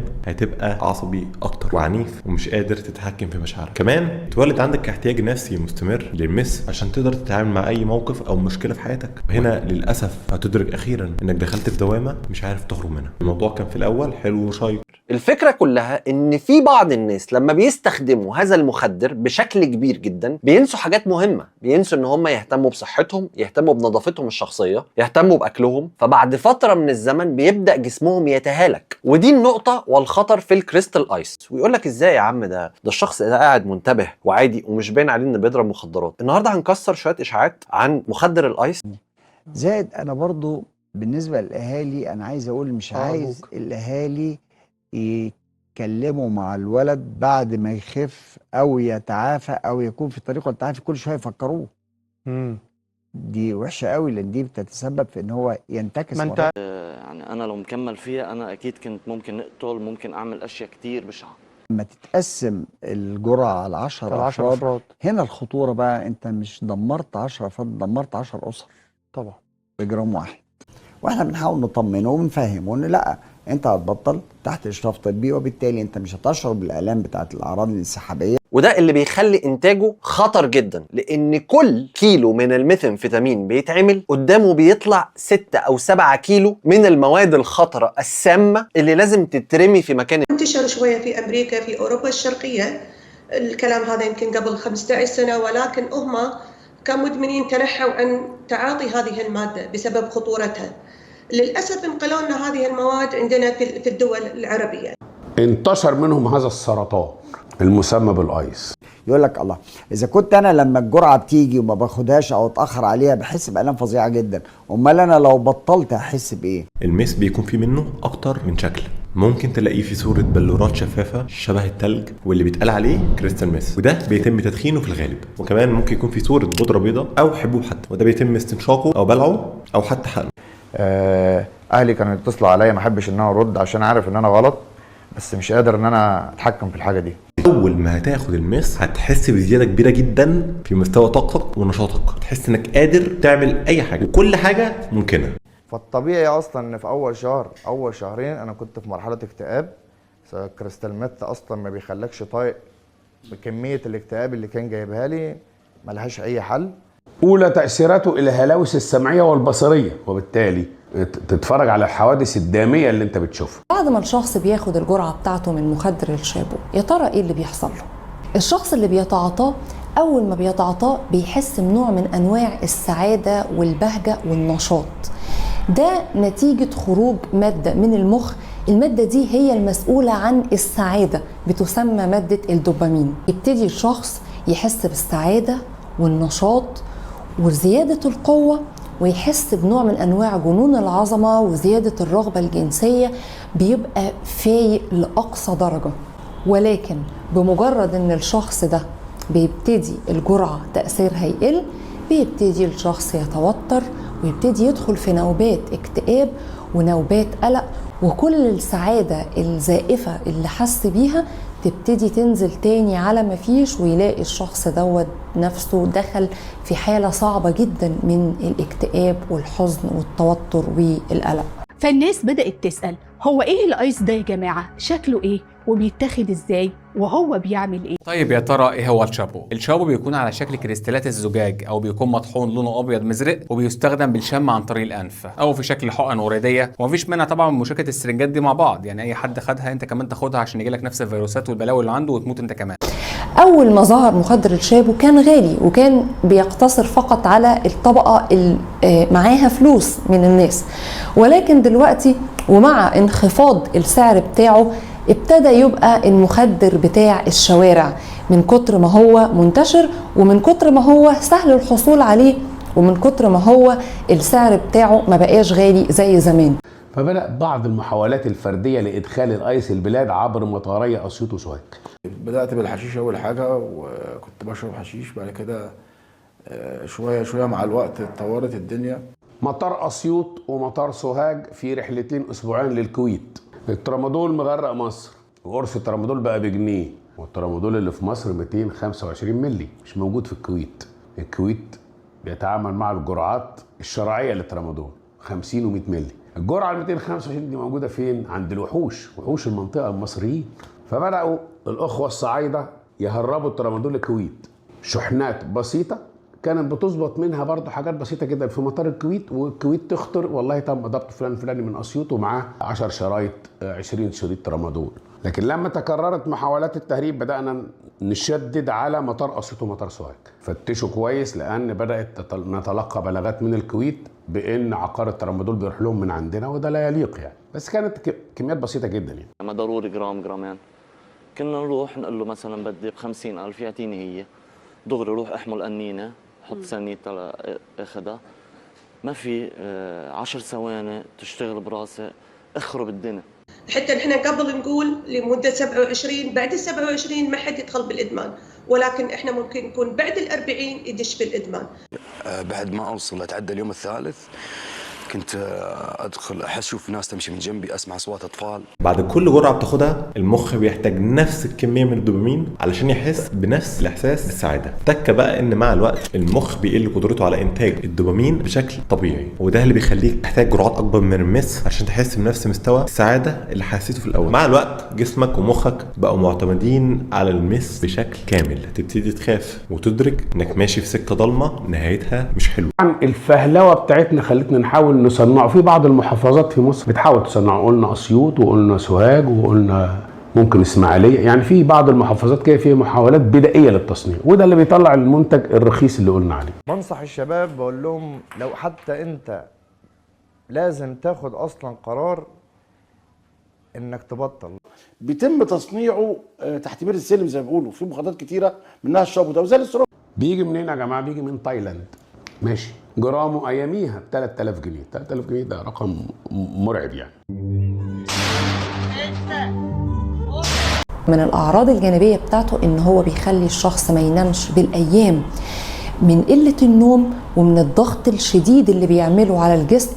يبتدي الشخص ده يبقى متوتر ويبقى قلقان ويميل للعنف، ويبتدي يدخل في نوبات صعبة جدا جدا من الهياج ومن العنف، ونلاقي نفسنا في الآخر دخلنا في دايرة رهيبة ملهاش آخر.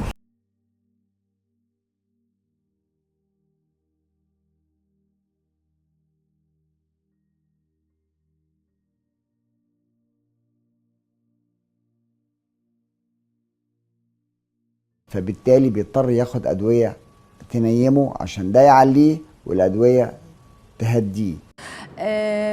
مع بالإضافة إنه بيستخدموا معاها مواد تانية شديدة السمية وشديدة بتحرق الجسم، زي بياخدوا حاجات من بطارية السيارات، في الكحول، في اسيتون مزيل اظافر، في مواد تانية حارقة، بحيث ان هم المادة الطبية اللي هي السودو افيدرين اللي بنستخدمها في البرد بتمر بمرحلة هدرجة عشان نوصل ان هم ينتجوا الميثامفيتامين.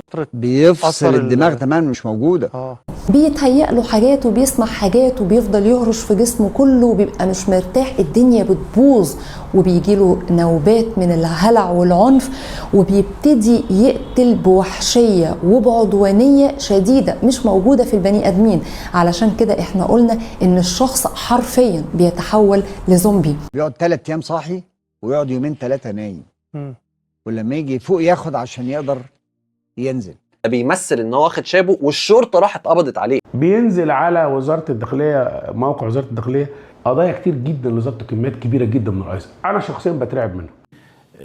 اتحلت ففي ايدي فرصه يعتبر اخر فرصه، وبينه وبين نفسه يعتبر اخر فرصه ليا يعني.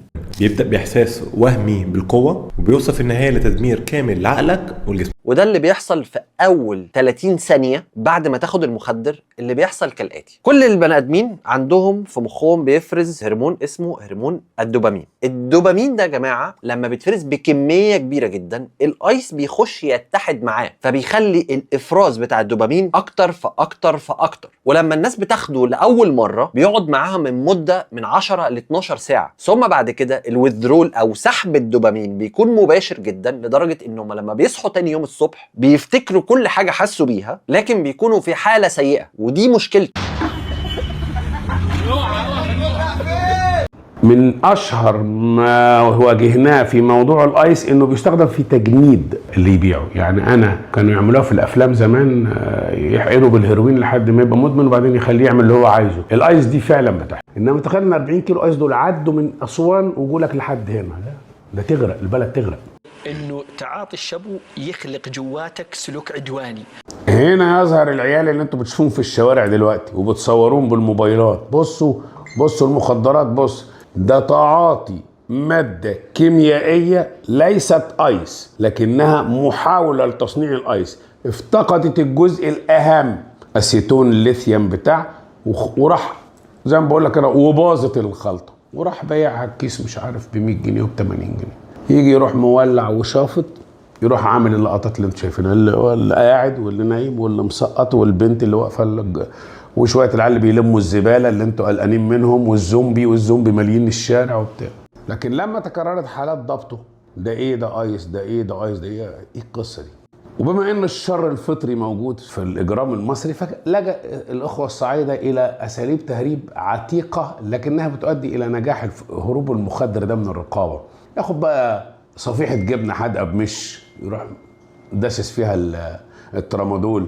يعني الراجل بتاع الجمارك الكويتي، طبعا الكويت بقى، فيفتح كده ضد ريحه المش تضرب في نافوخه، ويروح قافل يقول له عدي يا ابني، ايه القرف اللي انت جايبه ده؟ والبطه المحمره والاصل ده جايين نتغدى والحمام كله، يعني زي اساليب تهريب السجون كده، لكن كلها محاولات فرديه وكميات بسيطه جدا من المخدر. في الفترة اللي فاتت لقيته تيك توكرز كتير تم القبض عليهم، ودايما في القبض يقول لك ما تواجد معاه مخدر الايس، فالناس مش عارفة ايه الايس. جاله المرض النفسي نتيجة تعاطي المخدرات لانها بتلخبط الكيمياء بتاعت المخ تماما. انا احب اضيف ان الجرعه نفسها يعني هو غير محسوبه، يعني هو بيستنشق كميه كبيره، وكل ما الجرعه بتزيد كل ما بيزيد شعور الاعراض الجانبيه ومنها العنف.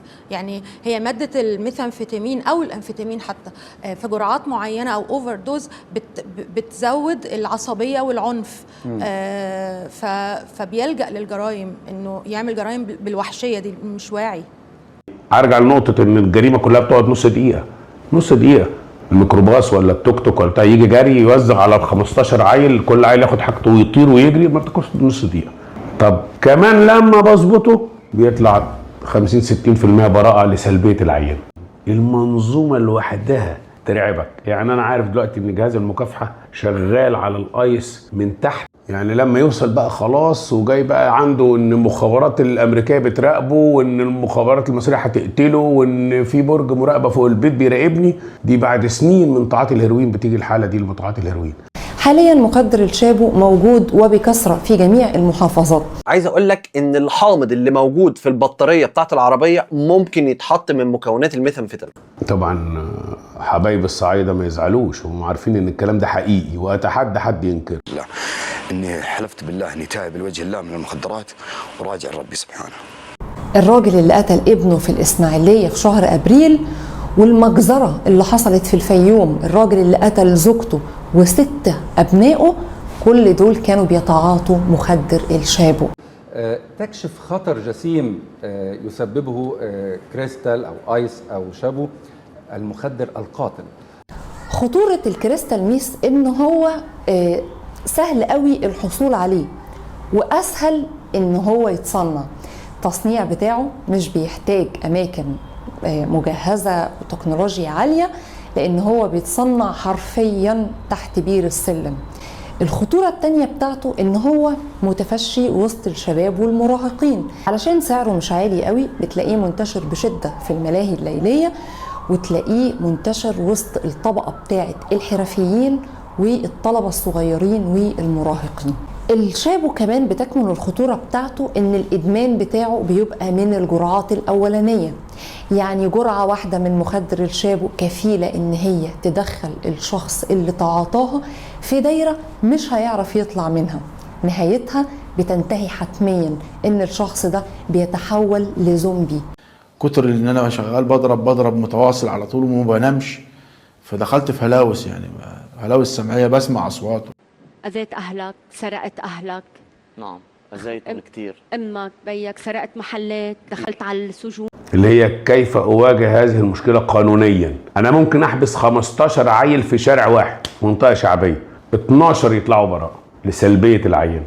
يعني الشادو شابو وايس وكريستال دول حاجه واحده، اسامي تجاريه بيطلقها التجار لسهوله تداولها بين الشباب. اول حاجه الميثامفيتامين هو عباره عن حاجه شكلها بلورات كريستاليه. البلورات الطبيعي بتاعها ان هي المفروض تكون لونها مزرق، الا ان دلوقتي بيقدر يضاف عليها لون وريحه وطعم كمان، فممكن تلاقي لونها احمر، لونها اصفر، لونها اخضر، اي لون. ممكن تلاقيها في شكل حبوب، ممكن تلاقيها في شكل باودر، وصل للحد ان هي بقت محطوطه في شكل بينات باتر او زبده الفول السوداني، وريحتها وطعمها زي الفول السوداني. لان انت تقدر تتعاطاه عن طريق الحرق والشم، تقدر تتعاطاه عن طريق الحقن، او ان انت تتعاطاه عن طريق الدايجست، ان انت تاكله ويتهضم في معدتك. فبداوا يضيفوا على الماده الكيميائيه دي بعض الحاجات علشان تضيع معالمه، فما تعرفش حضرتك بتاخد ايه. ولو الشرطه قابلتها هتقول له والله دي زبده فول سوداني حضرتك، والله دي بودره كركديه، فلا ليها ريحه ولا شكل مميز. زي الملح الحصى بس بيديله اللون السماوي شويه، ويبيعوا في حاجه صغيره، اكياس صغيره بلاستيك كده، وياخدوا ان الايس ممكن يبقى زي تلج الفريزر، وممكن يبقى بشر ازاز، وممكن يبقى ملح حصى، وممكن يبقى كتل حجريه بيضه كده، ممكن يبقى ابيض مصع البياض، وممكن يبقى رمادي، ممكن اي حد يقول اي حاجه على الايس يمشي. بغض النظر بقى عن شمس، احنا حكينا عنها قبل كده، اللي هي عملت مصنع وخدت فيلا في الشيخ زايد وصنعت المخدر ده، وبدات تبيعه بسعر اقل من سعره في السوق، وبالتالي لفتت نظرنا كجهاز مكافحه، وظبطناها وظبطنا الراجل اللي معاها، ودخل السجن ومات في السجن الله يرحمه. هي سبحان الله دائما يجونك صاحب السوق يجيك من فقره يحاول انه ايش يخدعك بطريقه ما. ياتي النقطه هنا ان تصنيعه سهل جدا ورخيص جدا، وطول ما المواد الكيميائيه متداوله وموجوده حوالينا يقدر اي حد كيميائي شاطر يعمل هذا المخدر. ان مشكله الايس كمان ان طبقه تعاطيه من المراهقين، ما نقدرش نقول الشباب. طيب ده مخدر بينقر على الباب، نسيبه لان هو الطبقه بتاعته نادره قوي، ويعني مش عارفين حتى نحصره. طب بيخش منين ده؟ ممكن 10 جرام داخلين مع عيل في المطار، مش هيفرق. بتعطوه ازاي؟ عن طريق التبخير. بيحطوه في حاجه كده زجاجيه، وبيحطوا تحتيها منديل مبلل لازم يكون ساقع شويه عشان الازاز ده بيسخن، ويبداوا يستنشقوه بعد حرقه.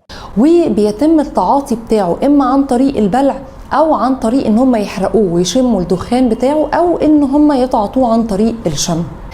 كانت جرس انذار لينا كلنا ان ظبطنا ولد من اسيوط ومعاه اعتقد ربع كيلو، وكنا ربع كيلو ده بالنسبه لنا كميه يعني. في الاول وظهر الايس، الكلام ده قديم من فتره في 2009. بعد كده ظهرت مخدرات تانية كتير، تانية انواع، يعني حاجات بدات تظهر عندنا ما كانتش موجوده. ده جرس انذار ليه؟ ان عدم معرفه رجال التهريب او رجال الجمارك او الضباط بشكل الايس عملنا مشكله كبيره. الراجل مسك المخدر بايده وعداه. وايضا عندما طرحنا موضوع الشابو على مواقع التواصل الاجتماعي، التفاعل كان كبيرا وزاخرا بقصص عن تجارب شخصيه قاسيه. لا، هذا الشخص بيستمر كده لفتره، بيفصل الدماغ تماما، مش موجوده. فاصبح عندك انسان بلا راس، وقوه بدنيه غير عاديه، وطاقه بيفرغها في اللي قدامه، قد يفرغها في نفسه فينط من الدور الرابع ولا الخامس، وقد يفرغها في اللي قدامه يقتله. عندنا في الفترة الحالية قانون مهم جدا لفصل الموظف المتعاطي الذي لم يتقدم طواعية للعلاج. ده يمكن ساهم في تقليل نسبة المخدرات في الجهاز الإداري للدولة. حاجات مش موجودة أصلا في الواقع، مش موجودة، أنا سامعها بس. لو سألت اللي حواليا يقول لي مفيش الكلام ده.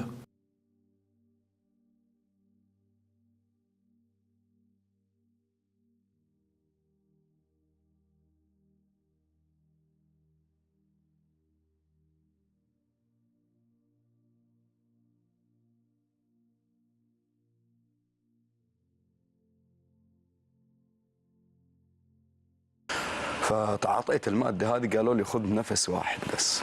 النفس الواحد هذا كالقنبله الذريه الموقوته اللي لا كنت اعلم فيها. السواق هيشد ايس، يعمل ايه؟ جاب اللمبه بتاعت العربيه المحروقه، اللمبه المحروقه، وشال القلاووز بتاعها، الحته المعدن اللي فيها، وحط فيها خرطوم، حته خرطوم زي الراداتير كده بتاع العربيه، وراح لازقه وخرم اللمبه بتاعت العربيه المحروقه. يحط شعره الايس ويحط الخرطوم في بقه ويولع تحت اللمبه، يقوم الايس يتحول لدخان وهو يشفطه. فبالصدفه ظبطنا القصه دي كذا مره يعني. احد موظفي الجمرك في مطار هام جدا في البلد فتح قفه، فلاحين عارفين يعني ايه قفه، لولد يمني، فلقى على الوش اكياس مليانه بلورات زجاجيه، بلورات زي الملح الخشن كده. فقال له ايه ده؟ قال له بهارات. كان تحت منها بهارات يمني بقى، زعتر ومش عارف وايه وبردقوش وحاجات كده يعني. قال له ايه ده؟ قال له دي عطاره، احنا قاعدين ايام بقى مشكله اليمن وتوافد اليمنيين للاقامه في مصر يعني. عداه بقد ايه؟ 3 كيلو ايس. رحنا احنا بمعلومه ده في ولد يمني وعارض وبتاع، ورحنا فتشنا الشقه باذن النيابه، لقينا الواد على وش. انت دخلت يا ابني الكلام ده ازاي من المطار؟ انا في يوم وليله انا كنت ساكن عند واحد من اصحابي. الشخص هذا كنت ساكن معه وكنا نتعاطى الماده دائما. وصلنا مرحله عدوانيين نكره بعض. بسبب ايش؟ بسبب التعاطي. يحب نفسه اكثر. يروح يجيب الماده، انا اجيب الماده، كان كل واحد يخبي الماده عن الثاني.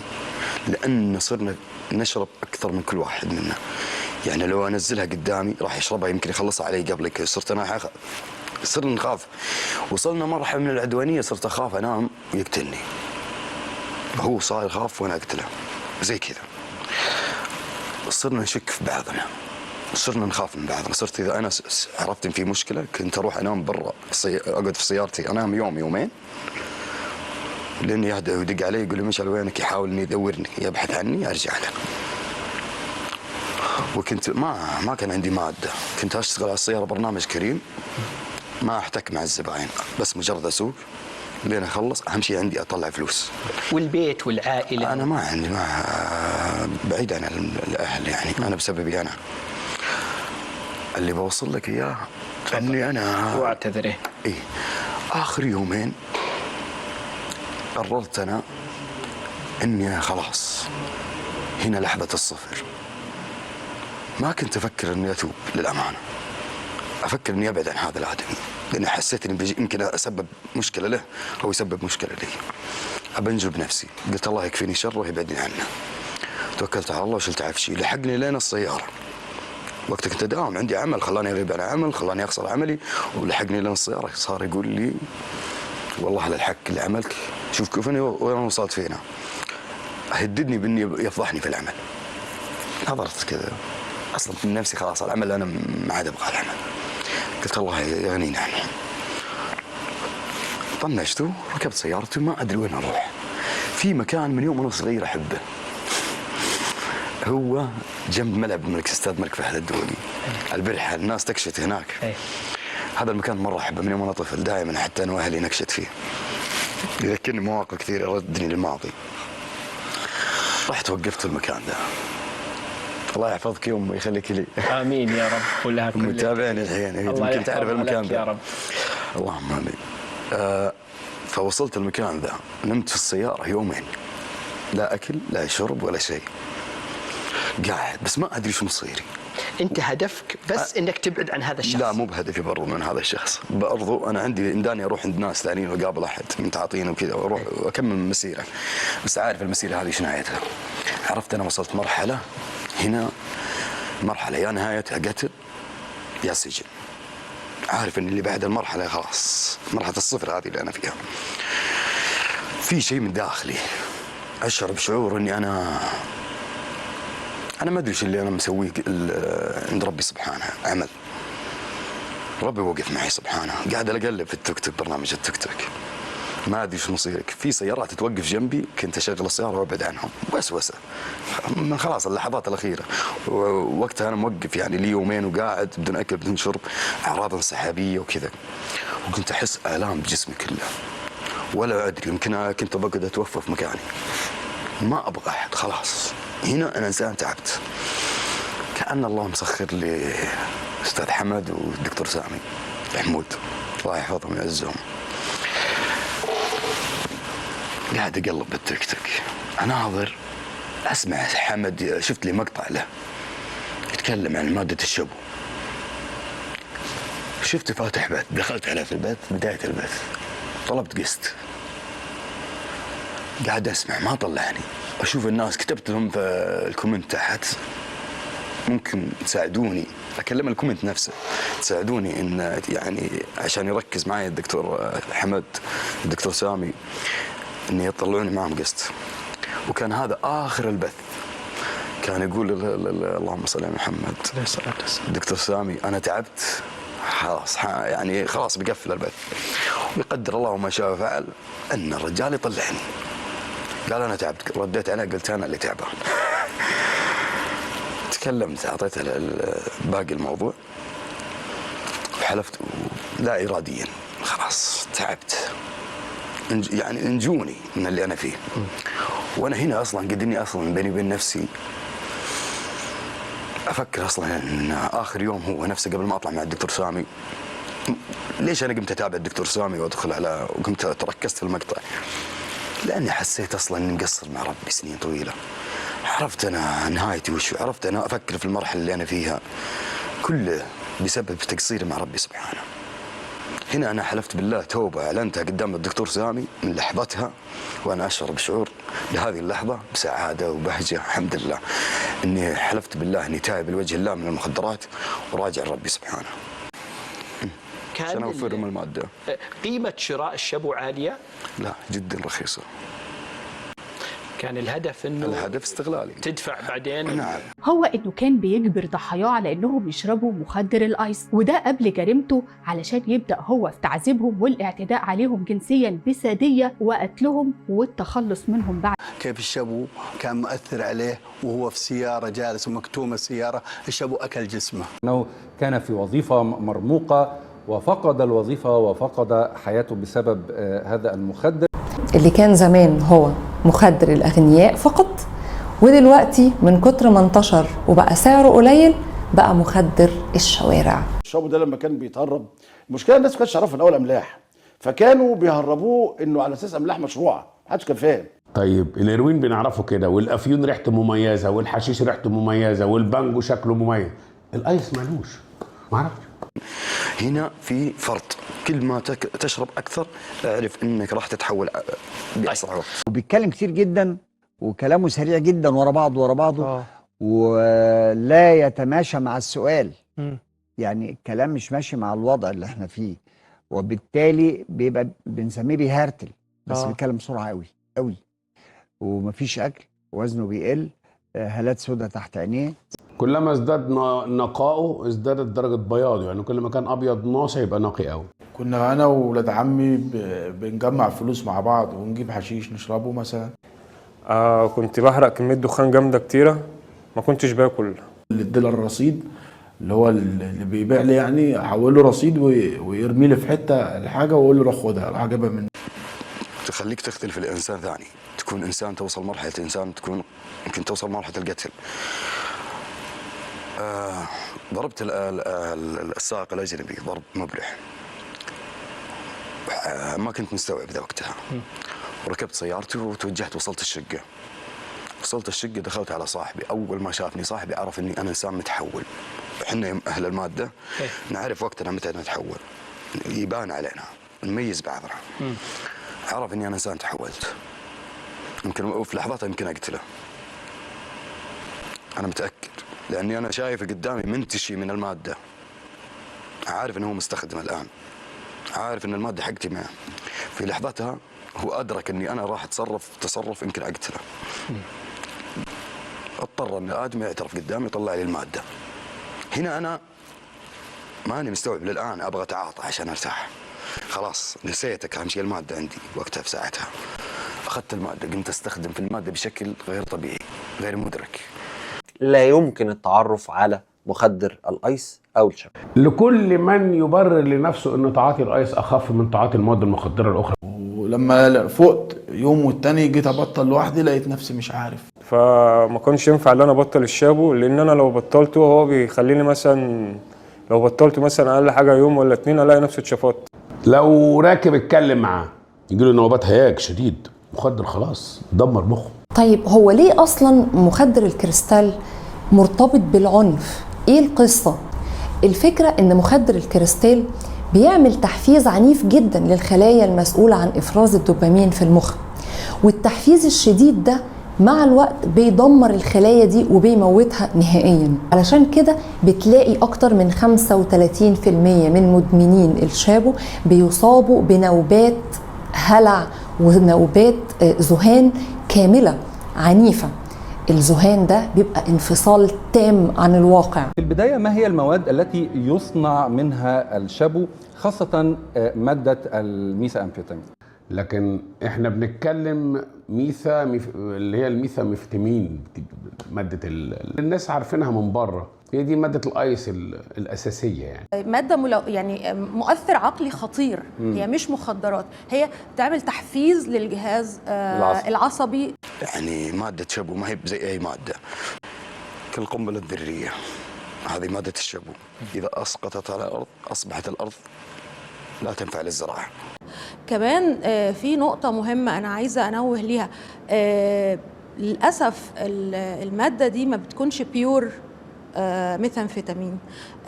كمان حتى تجار الموت، أنا مش هقول عليهم تجار المخدرات، هم تجار الموت، بيغشوها بالزجاج. يعني بيحصل ان هم بيطحنوا لمبات النيون بيطحنوها بتكون باودر ويضيفوها على الشابو فيقدروا يبيعوا كميات اكتر. هي الفكره انه بيبيعها اكتر. فللاسف الشباب بتدخن زجاج.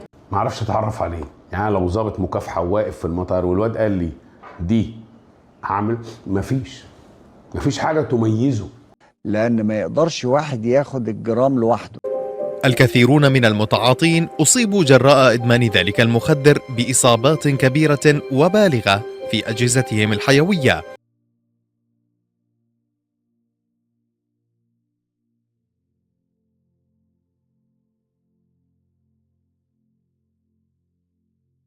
متعاطي الشابو ما يقدر يحدد كم استخدم، هو ياخذه بالجرام. مخدر الشابو أول ما ابتدى اتعرف في أمريكا، وكان وقتها مخدر غالي جدا. صدق اللي قال عليه إن هو شيطان. يعني هي أصلا مخدر مصنع وبيدخل عليه تصنيع زيادة. بعد كده شوية مرة بانجو، مرة حشيش، مرة بعد كده برشام. طبعا بيحصل في معامل للأسف غير شرعية غير قانونية، والأشخاص غالبا اللي بيصنعوه هم نفسهم اللي بيستخدموه. والمعامل دي مش متوفرة. يعني احنا غالبا المعامل دي موجودة في أمريكا، في المكسيك، بعدين بيصدروها. يعني هل ممكن يحصل جرعة زيادة؟ طبعا ممكن يحصل جرعة زيادة. هل ممكن الشخص يموت؟ ممكن الشخص يموت. دغري بيجي محمد شيطاني، ممكن يسرق، ممكن يعمل اي شيء كرمال يجيب مصاري ليرجع ياخدها. الايس من اهم تاثيراته على المخ ايذاء النفس والغير. هو منشط جنسي وحفلات، والحفلات اللي يعني اللي ممكن تتخيلوها بتاعت الخيال العلمي دي. بيأثر طبعا على الأعضاء الداخلية، ممكن يعمل سرطان، أكيد بيعمل سرطان في الرئة، بيعمل إصابات حادة في الشرايين، في الأعضاء الداخلية، لأنه زجاج في النهاية. بالإضافة طبعا لطريقة تحضير المادة من إضافات حارقة زي الأسيتون، الكحول، بطارية السيارات، أحيانا بيستخدموا المادة اللي هي الغاز التكييف. فكلها مواد ضارة بالجسم، وهو ده سبب ان الناس بتموت بسرعة. يعني عشان كده بنلاقي ناس كتير جدا بترتكب جرائم وهم تحت تأثير هذا المخدر. هو لا يقصد ارتكاب الجريمة، لكن يقصد تفريغ الطاقة الجسدية القوية اللي عنده، اللي هو لا يملك القدرة على السيطرة عليها، والنتيجة بتكون كارثية بعد كده. لأن المخدر ده أضراره جسيمة جدا، وبتوصل اللي ممكن حتى يخش في قضية قتل أو هتك عرض أو سرقة، وهو مش داري أصلا باللي بيحصل معاه. بقول له خد فرصة وجرب كده، إن أنت بس تحاول إنك تبقى شخصية نظيفة محترمة، ماشي بمبدأ في حياتك، بتراعي ربنا في اللي أنت بتعمله، بتفكر في الناس اللي واقفه جنبك لحد دلوقتي، اللي ممكن اصلا كمان يوم او ساعه الله اعلم ان يبقوا جنبك ولا لا. احمد ربك النهارده اصلا لو في حد خايف عليك وبيقول لك الكلام ده. في ناس ملهاش اهل، في ناس اترمت في الشارع، في ناس ناموا في الشارع، في ناس كانوا بياكلوا من الزباله، في ناس اتمرمطت بسبب المخدر ده. نفس القصه في الايس. نمت بالحاويات من ورا الكريستال ماس بقلب الحاويه، بس انه خلص سرقت كتير. كل واحد يكمشني يقول لي فل، ما بعرف ليه. انا كتير بتشكرهم على الهوا، كل واحد بيعرف حاله. ومن هنا تأتي الجرائم، لأن هذا الشخص ليس عنده أي عقل. فصل العقل مع وجود طاقة بدنية قوية جدا، فصل تماما، مفيش فكرة بقى خلاص. ودي هي المشكلة في ان المخدر ده عمل انتشار للأسف الشديد، وفي سيولة في بعد 2011. يعني واحد مثقف جدا قابلني امبارح في الشارع وبيقول لي هو الهيروين بيتخلط بعظام الجماجم. الكلام ده كان في الثمانينات اتقال الاشاعه دي وبتاع. يعني انا ما زلت مصر ان احنا جهله في مجال المخدرات. يعني هي الجمجمه اصلا بتصحن؟ يعني هو يعني انت عمرك شفت جمجمه مسحونه اصلا؟ اذا كانت الجمجمه لا تصحن، عظام الجمجمه لا يسحن. يعني الهيكل العظمي اللي بيتبقى من البني ادم بعد ما بيموت اصلب ما فيه الجمجمه. انا هجيب جمجمه وافضل ادش فيها عشان اخلطها بالهيروين. هو بيقلل لك الاسعار، ما بيرفعش عليك السعر. هو مش رخيص، هو غالي، لكن من قوته بيجتمع 10 افراد ويشتروه ويتوزع عليهم. بعد كده اصبح هناك اعتماد على الماده ديت عشان يعرف بقت البنزين، هي بقت البنزين اللي بيحركه. فاصبح هناك اعتماد عليها، ما يعرفش يسيبها، فيضطر ياخد ادويه عشان تنامه، لان الواحد لو ما نامش هيتجنن. كان ممكن اطلق بسبب حاجه زي كده، ووصلت للحته دي واتحلت الحمد لله، ربنا ما ردش حاجه وحشه يعني. ولا انت هتبطل يعني هتبطل. ايوه هتبطل بقى، يا تحبس وتموت نظيف يا تموت في الشارع منتحر.